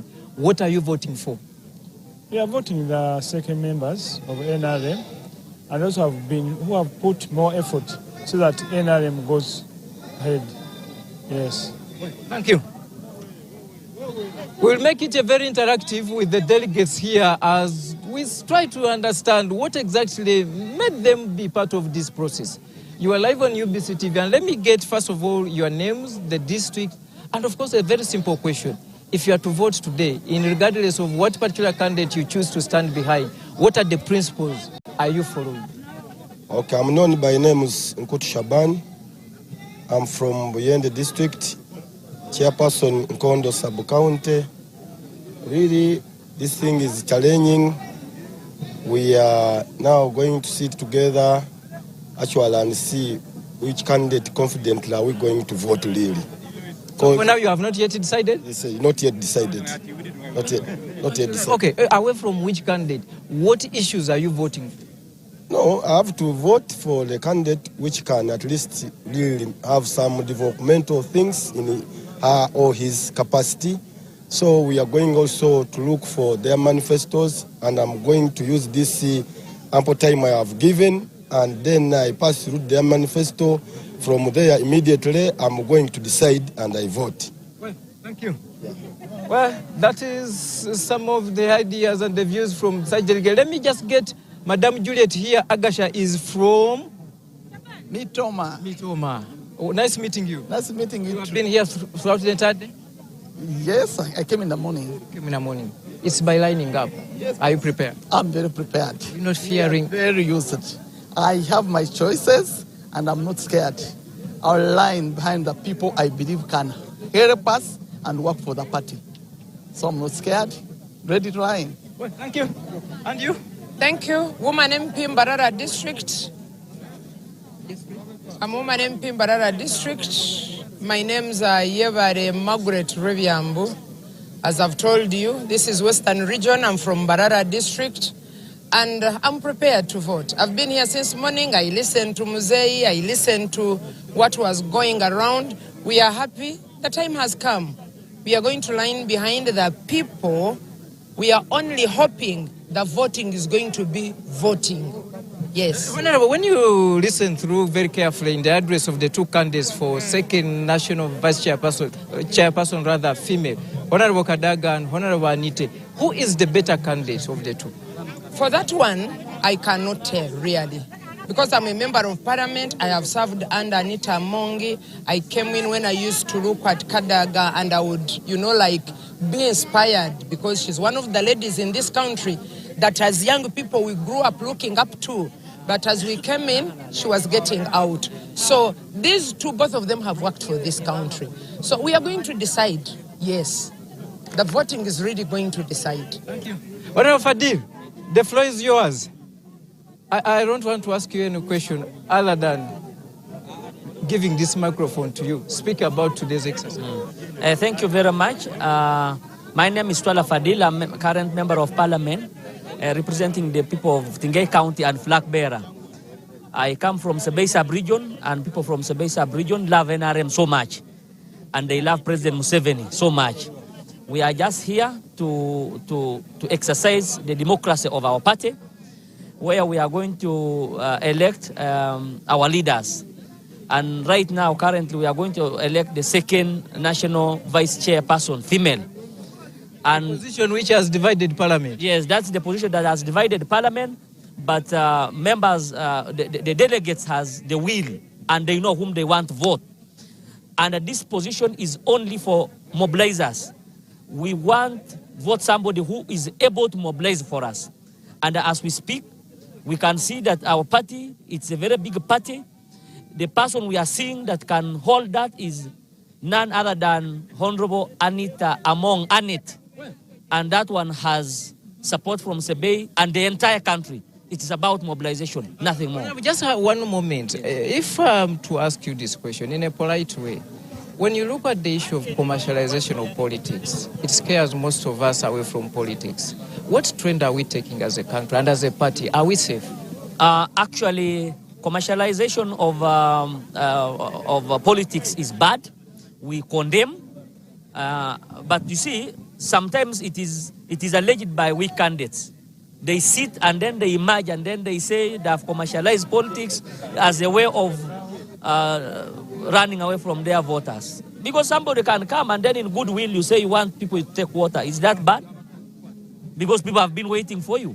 So even that one, I think that one I cannot say it, and I can't say anything, but I know commercializing is bad. Water during politics is not bad. That's according to Honorable Fadil Twaha from Tengei County. Thank you. Well, thank you. We are continuing, and the delegates are going for voting. I now give this microphone to my comrade Jordan Lukomwa. Yes, and he carry on the discussion. Yes, thank you so much, Robert Onyango, and the people you have been talking to. To you watching UBC TV, we are still coming to you live from the Independence Grounds here at Kololo, and we are talking to the different delegates as they are here part of the Delegates Conference of the National Resistance Movement.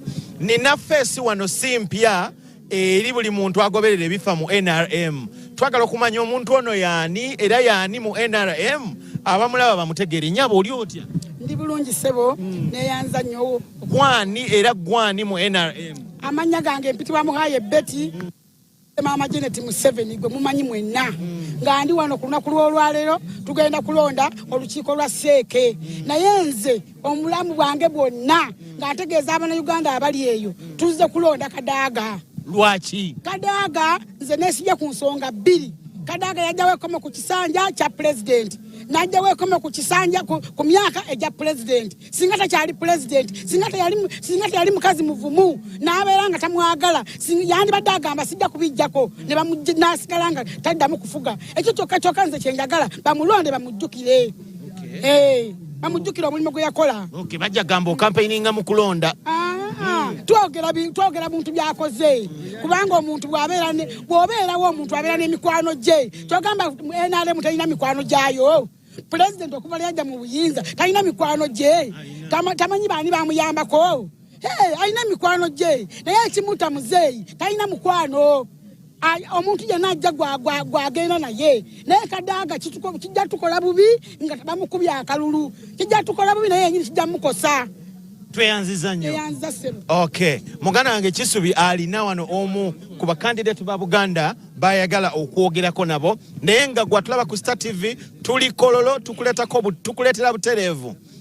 Delegates Conference ya National Resistance Movement bali mukulonda bakulembeze ku mitendera enjawulo. Kisubi tuwe kyolina. Weewaawo ndi wano era ndooza otulaba bulungi Kololo wano tugenda mu maaso n'okubanga tukutuusaako butereevu National Delegates Conference nga bwetambula. Ndi wano ne mukulu Sewava Serubiri twagala okwogeramu naye tulabe lwaki asazeewo okwesimbawo ku kifo kino okutwaliza wamu. Mukulu Serubiri, lwaki osazeewo olunaku olwaleero naawe n'ogamba nti omulundi guno ekisanja kino nteekeddwa okuba nga neesimbawo?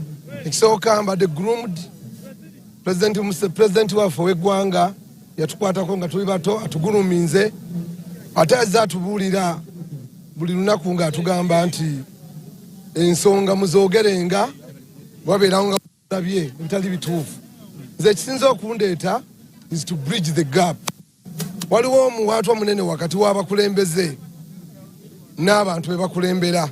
Era olaba bwe tuli wano abantu be bakulembera bano tebalina direction. Tebalina muntu abadirectinga. Kankuwa ekyokulabirako. Abavubuka balonze ennaku 3 bakyalonda. Eyo gap nnene mugiraba. Abantu babonaabona ab'NRM bano bemulaba wano. Omuntu n'ava eggulu okujja okufuna obufunyika ttaaga ako. Taaga. Lwaki omuntu ava eggulu okufuna ttaaga y'NRM agifunira e Kampala? Lwaki ttaaga za NRM tebazifunira ng'eyo accreditation nekolebwa nga ku bitebe byabwe? Mwami Serubiri, abantu baffe bangi beebuuza nti ekifo kino oba ebifo bino bye mugendamu ebya SEC nti tekuli musaala, ne lwaki waliwo duo die ku bifo bino. Oli ayinza okugamba nti lwaki tolekera banno, lwaki tolekera Honorable Kasolo, lwaki tolekera Honorable Kalangwa. Nsaba Honorable Kasolo andekere ne Honorable Kalangwa balina political baggage. Oli minister, oli chairman wa NRM, oli omululu gwe gusinza okutasumbuwa. Talina nnyo kyasobola kukola kubanga ewuwe yagwa. Honorable Kasolo ewuwe Kalangwa, ate Kalangwa yali bubi nnyo. Ekisooka talina na moral authority emusaanira kwesimbawo mu kifo kyonna. Kubanga district emu bweti yamulemu okutereeza Kayunga.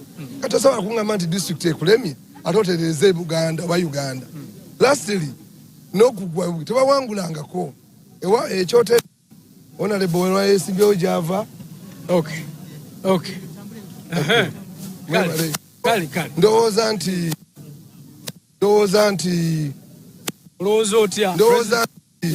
abantu abo president yandi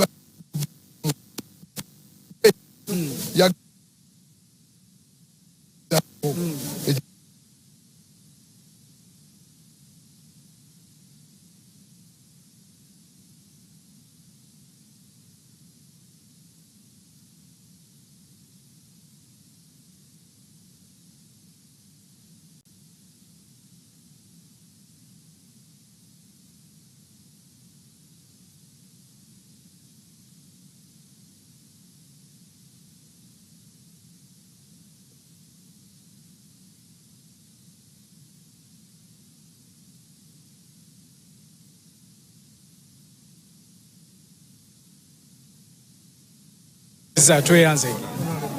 We abadde muganda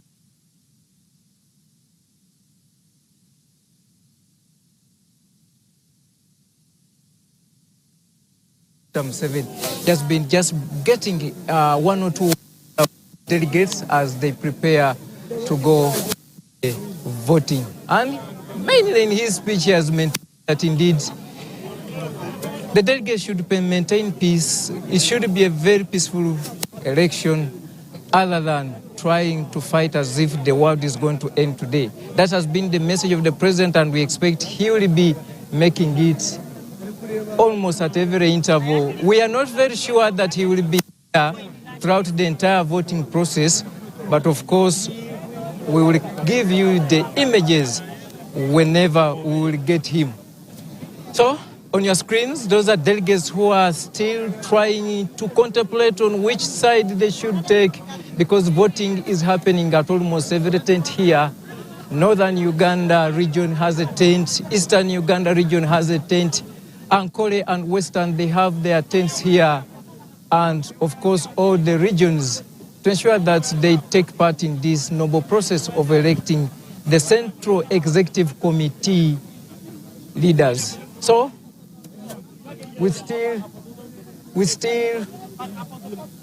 we'll be making this interactive as we also get to know what exactly is happening inside there at the tents.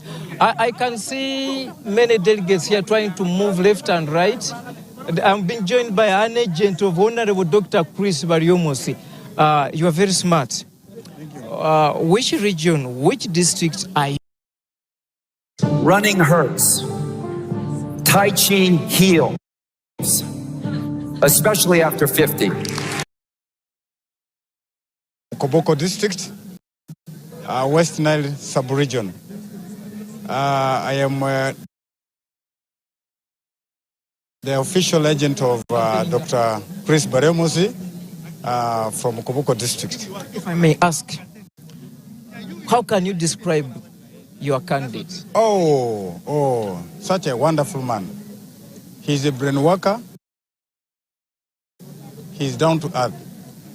He knows how to articulate issues, especially matters of national importance, matters of regional integration, matters of peaceful cohesion, among others.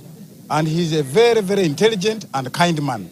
So therefore, he's the rightful candidate that can bring in new ideas for our mighty party and support our chairman, His Excellency General Yoweri Kaguta Tibuhaburwa Museveni, so that we can continue to protect the gains in these forthcoming elections. Thank you. Thank you too. That has been the agent of Honorable Dr. Chris Baryomosi, who is contesting for the position of Vice Chairperson NRM Party in charge of Western Uganda. I now cross over to Jordan Michael Rukomwa to take you to the next phase of this broadcast. I said we are going to be here at Kololo Ceremonial Grounds until the last man leaves. Yes, thank you so much, Robert Onyango. We are still coming to you live from Kololo Independence Grounds, where the National Resistance Movement are holding their National Delegates Conference. I have members here. I can see Mr. Mbarara Erika. I once met you at Katuna during the days when the border had issues. Then the Honorable Minister David Bahati and another NRM member. Let me start with you, sir. What do you make of the event since Monday to where we are? For me, what I see here is the strength of the party. Okay. Because when you look around and you see members, of course they are happy, much as the organization is not all that good, but people are happy. We have met different regions and we are enjoying, we are talking to each other. We have met the chairman of the party and our ministers and honorable MP. So we are going to vote our choices. So I think the program is moving on very well. Okay. Yes. As the media, we have a duty to bring out people's views. You said the organization has some things you think are not going good. Let the organizers know. What is that you think needs to be corrected? Maybe next time or as the event goes on. Especially voting. We are overcrowding in one area. Okay. And that gives a room for manipulation. Okay. So they should have put us in 2 regions. Then we vote according to the region and a smaller number. Then maybe we come up with a credible kind of result. Yeah. Thank you so much. Dr. and team, that is for you. Let me have a word with the Honorable Minister. Honorable, how are you? Very well, thank you. How are you? What do you make of the event since Monday to where we are? Well, I think we are moving on quite well. We are implementing our principle number 4 of democracy as a party. Yes.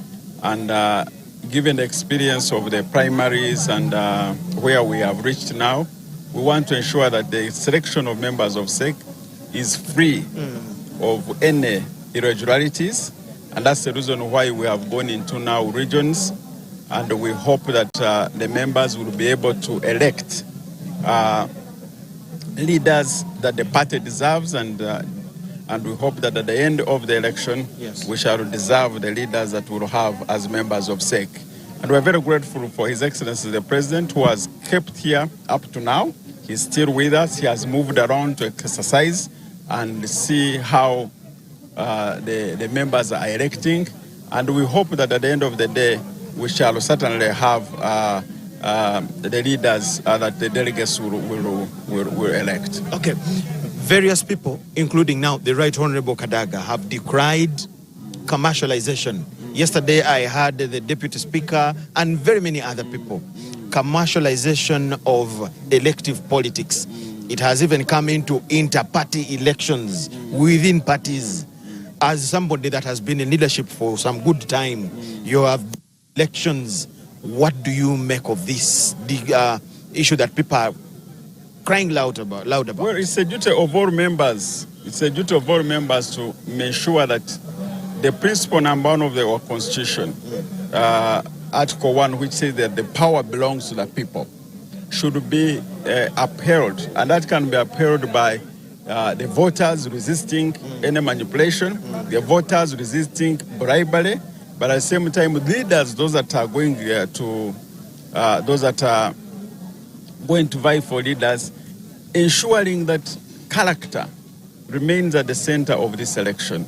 It is important to note that clean politics is better than dirty politics.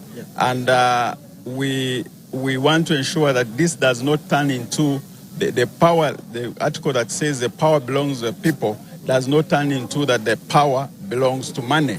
Okay. So we appeal to all members to ensure that we focus on character, we focus on the manifesto of the different candidates, and we ensure that we all together fight irregularities, we all together fight manipulation, we all together fight any form that will discredit our election.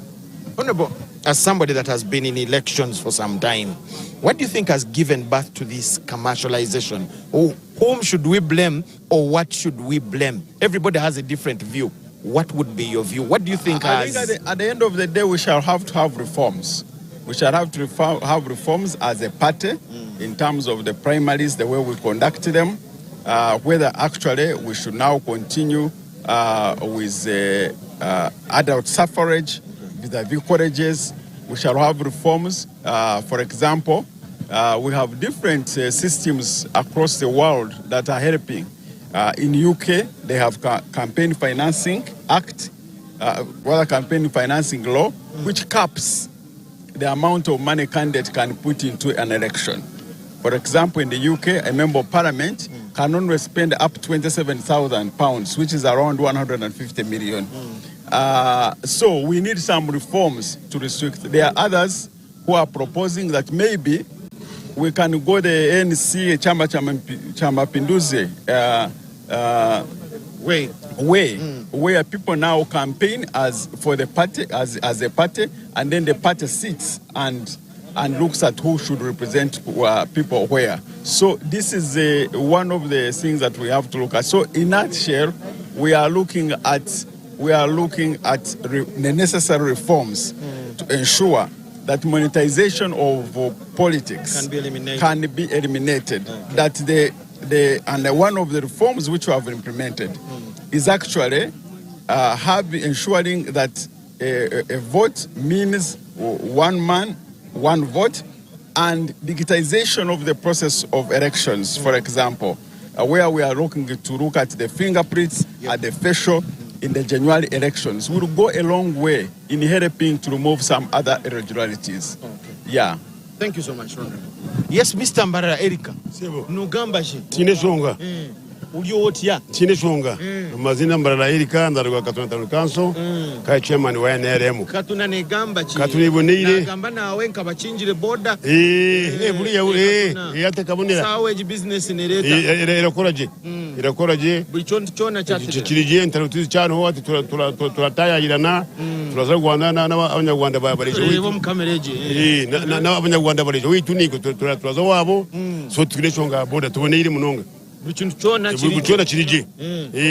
Kandi Delegates Conference wajire vota. Atuko okunajireba nka chairman wa Katuna Council abwa Nrm njwekira abantu ni jabwa gwabo gumukono kuko kibina kiragira ngo buri myaka 5 turunda bebembezi kana bakutuhere kutugashira kuri mucyaro wetu mu magombora gaitu so ati nibyo turimeri izoba turi abesimbire baza kugambana itwe ari abagambe bibakozire nebenda gukora so ati turindire ngo shahike turondemu abembezi abasa kutukorera kibina kitu kuguma kinamani mu Uganda kandi nahura nti ba delegates babashashwire sente barabe watunga sente nyoti katunjere yo bashingiye iteka tunjere nawe bashingiye ibyo turarya Nrm niri kubigura ikutoa cha mushana na transport kujitoa toka tunjire sente tinga tunjira shingiye yo kubemwe we bare mnonga we no kunyakira no kujya mpereze yanga mwiri ndandira musabantu bakatuna Town Council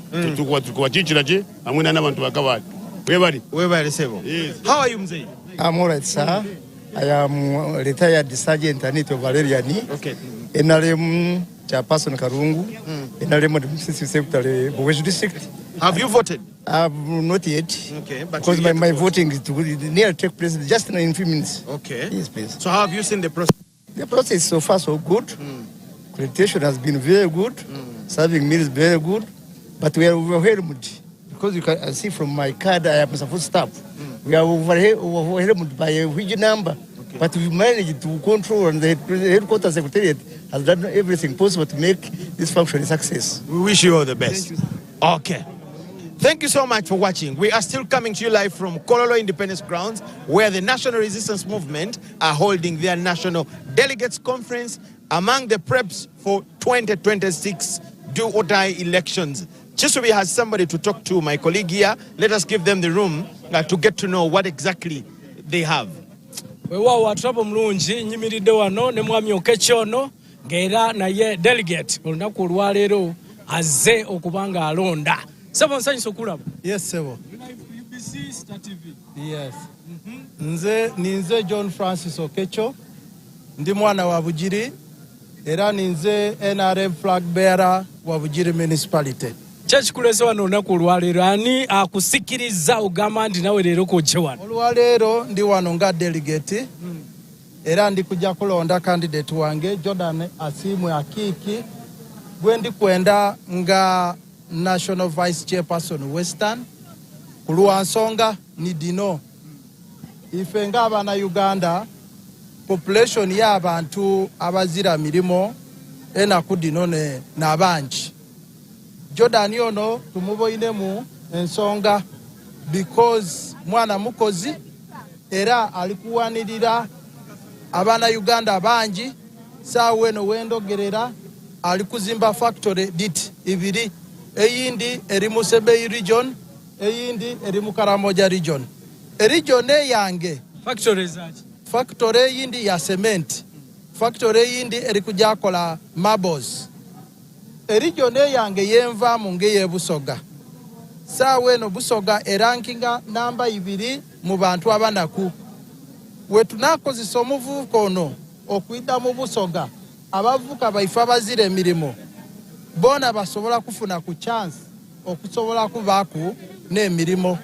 Era kyova ife tuvireyo okuwagira omuvubuka ono tubone nti twenanga e Busoga tusobola okuva mu mbeera gye tulimu nga tulina omuntu gwe tusobola kutuukirira. Nkweyanziza ate bwe tuba tugenze ku kyafimeno awo wo ogenda nana ku right honorable ne right honorable bonna kanjogere bwedu. Nze ndi member wa NEC bwe twali mu State House wiki yeneno twakola proposal eye Muzeyi president waifenga ni national chairman wa pateno twamukoba nti abaana babiri bano abawala babiri bano bona bawala bo batwale obakozese bakole emirimu gya pate tutayawula muki pate twawa abawala bano chance okujja bene okutesagana omu batu ajje direct oundi president amwete okusinzira ku constitution yaife bwekolaki bwekoba aye bona bwe twaba wa chance eyo bona baida mu empwitu baloba kukolaki kutegeragana kyendidi mu numba ya baba timu wa birungi ife tuli kujja kusalawo nga abalonzi bena abanasalawo because Busoga yonka tineri kujja kulonda wano. Uganda yona eri kujja kolaki eri kujja kulonda. So tuli kulinda tubone akalulu bwe kanatambula. So tuli wano tuli kukola kakuyege muntu ku muntu tubone akalulu bwe kanakolaki bwe kanatambula. Kale tweyanziza omanyi national chairman wa mwabaganya okunoonya akalulu saawe. Yabagambye nti ebyakalulu bikome. Akalulu nze mbaire mu kalulu tunoonya akalulu paka sawa ya box era saawa eno tukali mu kalulu paka wetu namaliriza kukolaki okulonda. Era abaana Uganda mutegere nti tukali mu kalulu era tunoonya akalulu paka sawa esembayo. Kale tweyanziza John Francis Okecho omubaka waimwe wa Bugiri municipality. Weewaawo negatiddwako delegate omulala era njagala naye twogeraganyemu mpulire kikyagamba. Bana Uganda bakulaba butereevu ku UBC TV, Star TV, amanya gafisewo. Amanya nze Robert Wakandale Saabakunzi okuva maka g'omukulembeze w'eggwanga General Museveni president w'eggwanga lino Uganda. Buli abantu ntajja kubagamba nti president Katonda gwe yiwaka mafuta. Yegwe Saabakunzi okuva maka g'omukulembeze w'eggwanga General Museveni Katonda gwe yiwaka mafuta okukulembera ensi n'esigala nga nkakkamu era bulungi nga teyina lutalo bwonna. Njagala kubuuza lwaki akalulu kano konna mu pate munda buli omu yenna complaininga sente nti sente ziyitiridde mu kalulu kano. Sijja kwogera kyesinaba kulaba naye nze mbadde nsaba bana Uganda manyi waliwo okuwulira n'okuwuliriza n'okuteeka mu nkola byawukanamu. Twala musomo nsooka okwebaza ekitiibwa pulezidenti w'eggwanga lino Yoweri Kaguta Museveni nga chairman wa pate olw'abana Uganda okumuteekamu obwesige olw'ebirungi byazze akolera eggwanga lino Uganda.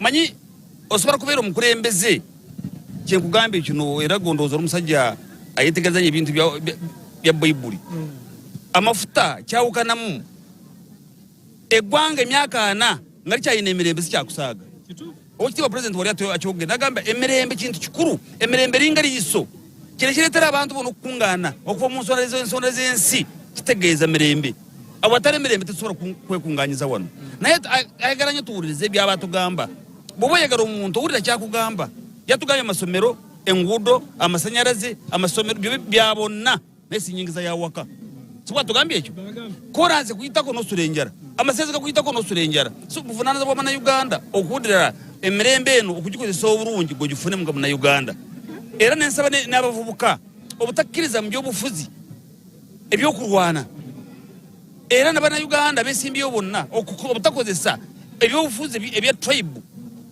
ono ebyayawula mu mawanga ono kabira eno eno mwandaddiini eno bw'olwala bw'ogenda mu ddwaliro teri ddagala lyakabirayo naye bino byonna byoyogerako wano wennyini era babyogeddeko nti bawuliddewo okweyawulayawula mu mawanga ne mu madiini wano mu kalulu ke tuli kyova olaba pulezidenti Yoweri Kaguta Museveni azaabirwanyisa kuva 1996 ng'alwanyisa ebintu bya tribe bintu bubi bw'ogenda mu ddwaliro teri musaayi gwakabirayo bw'olwala toyita kabirayo oba toyita ogamba omusawo nyamba omusaayi gwakuteekamu tomanyi gwakabira ki oba tomanyi gwa ddiini ki so bannayuganda mu byobufuzi tetukozesa tribe na kabira tukozese manifesto oli kyagenda kukola busobozi ki bwayina bw'omwetegereza mu mwaka luwulu kusinziira ku busobozi bwe si ddiini ye si kabira mu byobufuzi bw'obeera n'edduukaayo ng'ogenda kugenda mu dduuka eddiini yo si yeggulamu yokka oba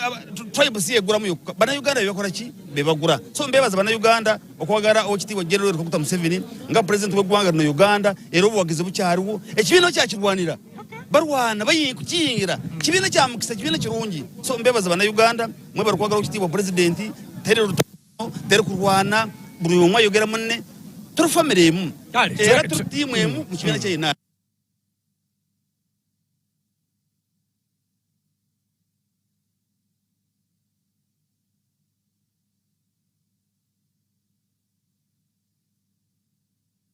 baza nga UBC omulimu gwe mukola mukama abawo mukisa weewaawo kaŋŋende eri Jordan Lukomwa ate abeere nga kale kansooke mpulire ate omukyalo ono nekyaga nsanyusa okulaba oli bulungi I'm okay. You okay? Yes, I'm Analur from Zombo district. What brings you here? Okay, we came here for electing our leaders, the SEC and the NEC, from all the regions of Uganda. Sure. Yes. So far, how do you see? Everything went on smoothly. I'm very happy with my President Yoweri Kaguta Museveni for welcoming us all the way from Zombo, that is Greater Nebi in West Nile, for coming and meeting new friends, going to actually electing people from all region, not only that aside of the region should select only their people, but all over the 4 regions we are supposed to elect, and I'm very happy for that. That's why I've chosen in the one of Karamosha, who is John Rex Ashile, who was once our RDC of Zumbu. He worked with us smoothly. And actually, I'm very happy when I meet you people here trying to interview.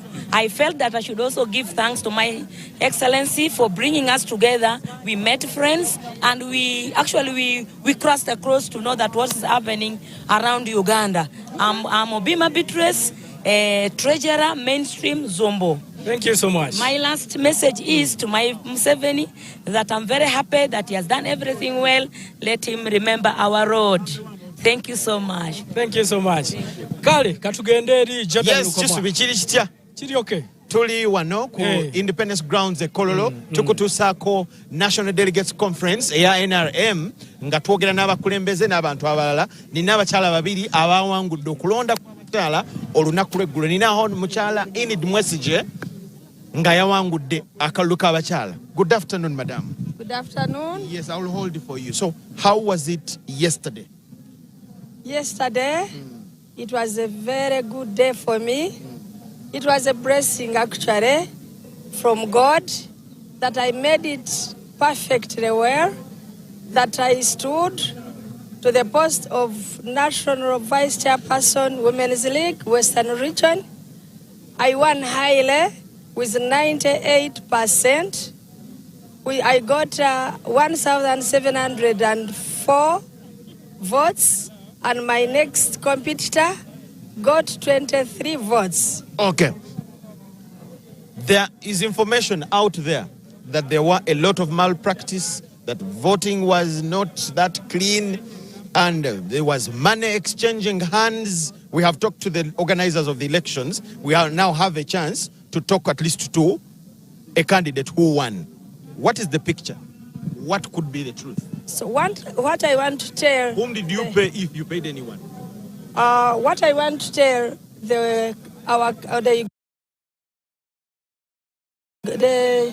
my fellow Ugandans, especially the women of Uganda, the strong supporters of NRM, I really want to tell you that there was nothing like bribing. Women, first of all, love our party as NRM in the whole country. Yes. They all love Museveni Wakazi, our president and the chairman of Uganda. So the fact that they see you as someone who is a strong supporter of the party, as a mobilizer of the party, as a strong supporter of NRM and our president, definitely they will be behind you. Okay. So we talked about ourselves, we explained to them, we talked about how we've worked for the party, especially how I have worked for the women, especially I'm from Chirura district, I have worked for the women of Chirura. I've been lobbying for them. I have my full network, working hand in hand with my husband, who is Ambassador Honorable Kano Fred Mwesije. I would go to all those ministries and lobby for them and get the programs for the women from government programs for women from the government and give them to women. I would lobby and would bring trainings for them. I would help and support them to open up circles. So that's why they voted for you. I would even go, I even went with my team to the president and lobbied for a circle. And the president gave us money to support us as women. So, and what this next? circle is called Chirura Community Women Circle. Yes, so when I explain to my fellow women that this time I want to go to a higher level and lobby for the whole country, as long as you are the supporter of NRM, as long as you're a woman, because me, I have passion for women and I have been fighting for women.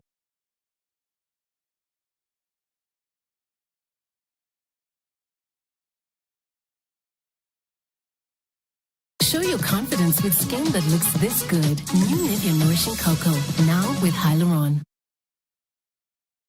Staying on medication protects you and your loved ones. It keeps you healthy and prevents the spread of HIV. Visit us to get your free medication. Using the NRM manifesto, we are going to support women using all those programs that are entitled for women. We shall make sure that at least I'm going to make sure that I'm the voice of the voiceless women, right from the cell level, that we lobby for them, get them more programs, get them more trainings to support their livelihoods. We shall make sure there is a change in their lives. We wish you all the best. Let me talk to this colleague of yours also. Which one did you win, madam? Good afternoon. Captain Grace Omron is my name. Yes. I'm a flight captain. I stood in for the post of Vice Chairperson, Eastern Region, and I won massively. I won about around 90%. Yes.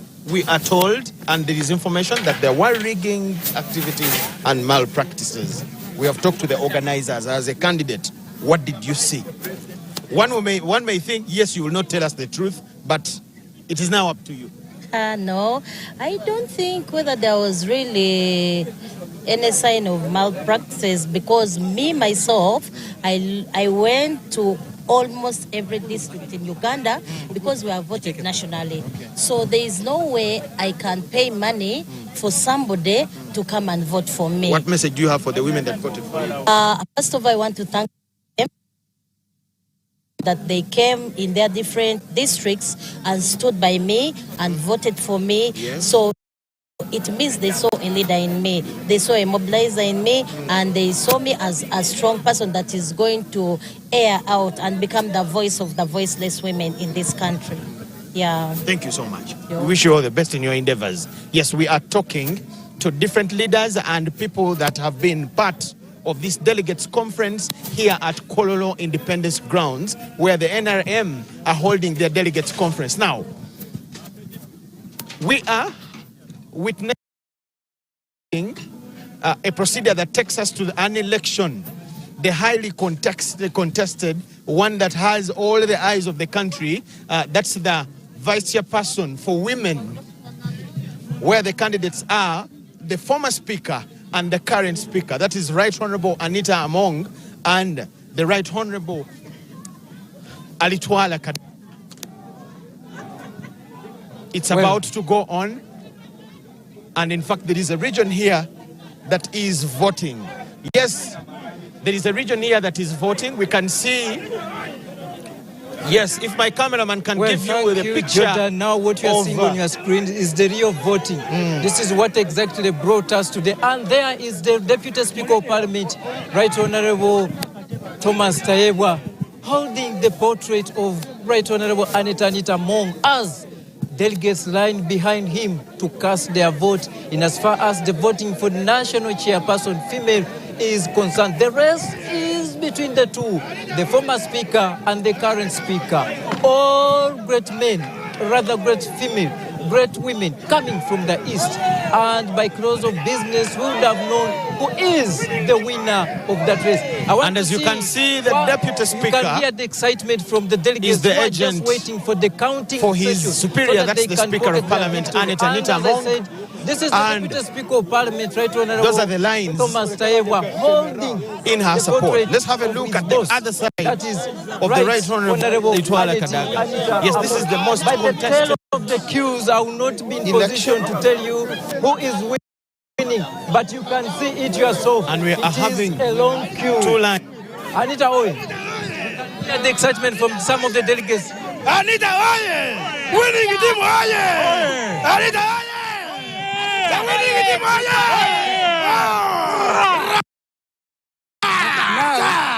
Hati aukaika kwa teraka rukesho. Someone who respects president, who works for the interest, person to be rewarded.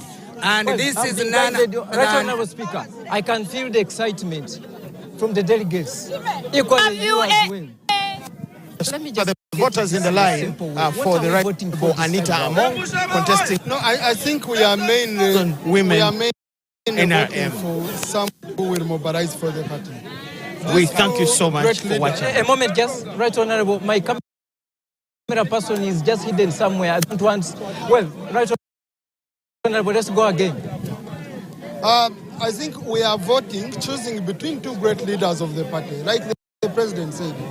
Right Honorable Kadaga has made a tremendous contribution. Right Honorable Anita has made a tremendous contribution. But now this position, I understand it to be a position for mobilization. Then after, Right Honorable Kadaga can be given the position of appointment by the president to sit among eminent persons who already include Dr. Rakana Rugunda, General Tafire, Dr. Chionga, Honorable Hudoreru, eminent. So I don't see any discount that Right Honorable Kadaga is being demoted, or we don't like her, no, we like her. But I think this is a position which we want to use for mobilization purposes. Well, Right Honorable, there have been so many issues coming across this vote or this race. Some proposing they would have ring-fenced the position of Honorable Kadaga. Did you try also as a party to go through those means, like ensuring there's harmony, there's cohesion between the two candidates?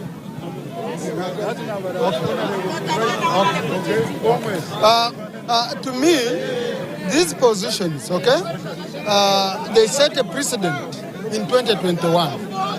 In 2021, they allowed Right Honorable Kadaga to stand with Honorable Namuganza.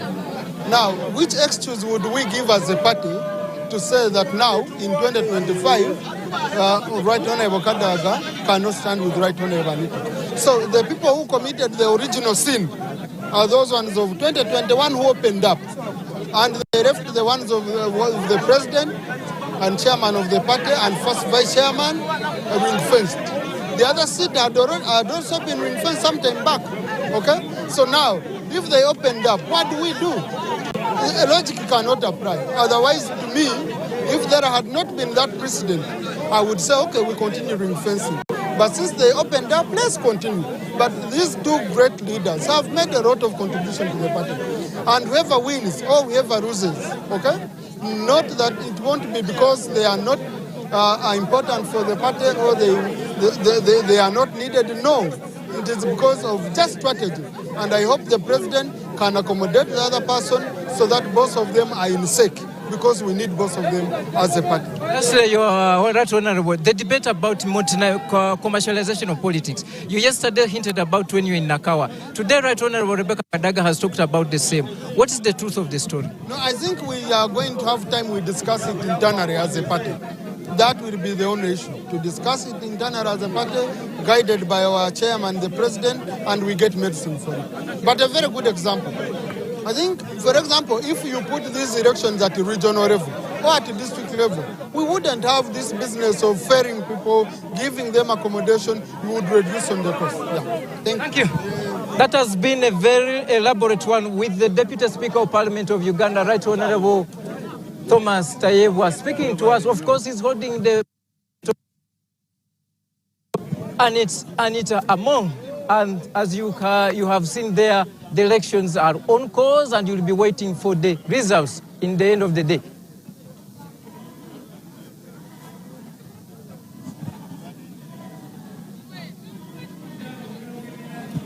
UBC TV, we thank you so much for watching. We are still coming to you live here at Kololo Independence Grounds, where we are bringing you live the National Resistance Movement National Delegates Conference that is being held since Monday, and I think it will end tomorrow, and this is day 3.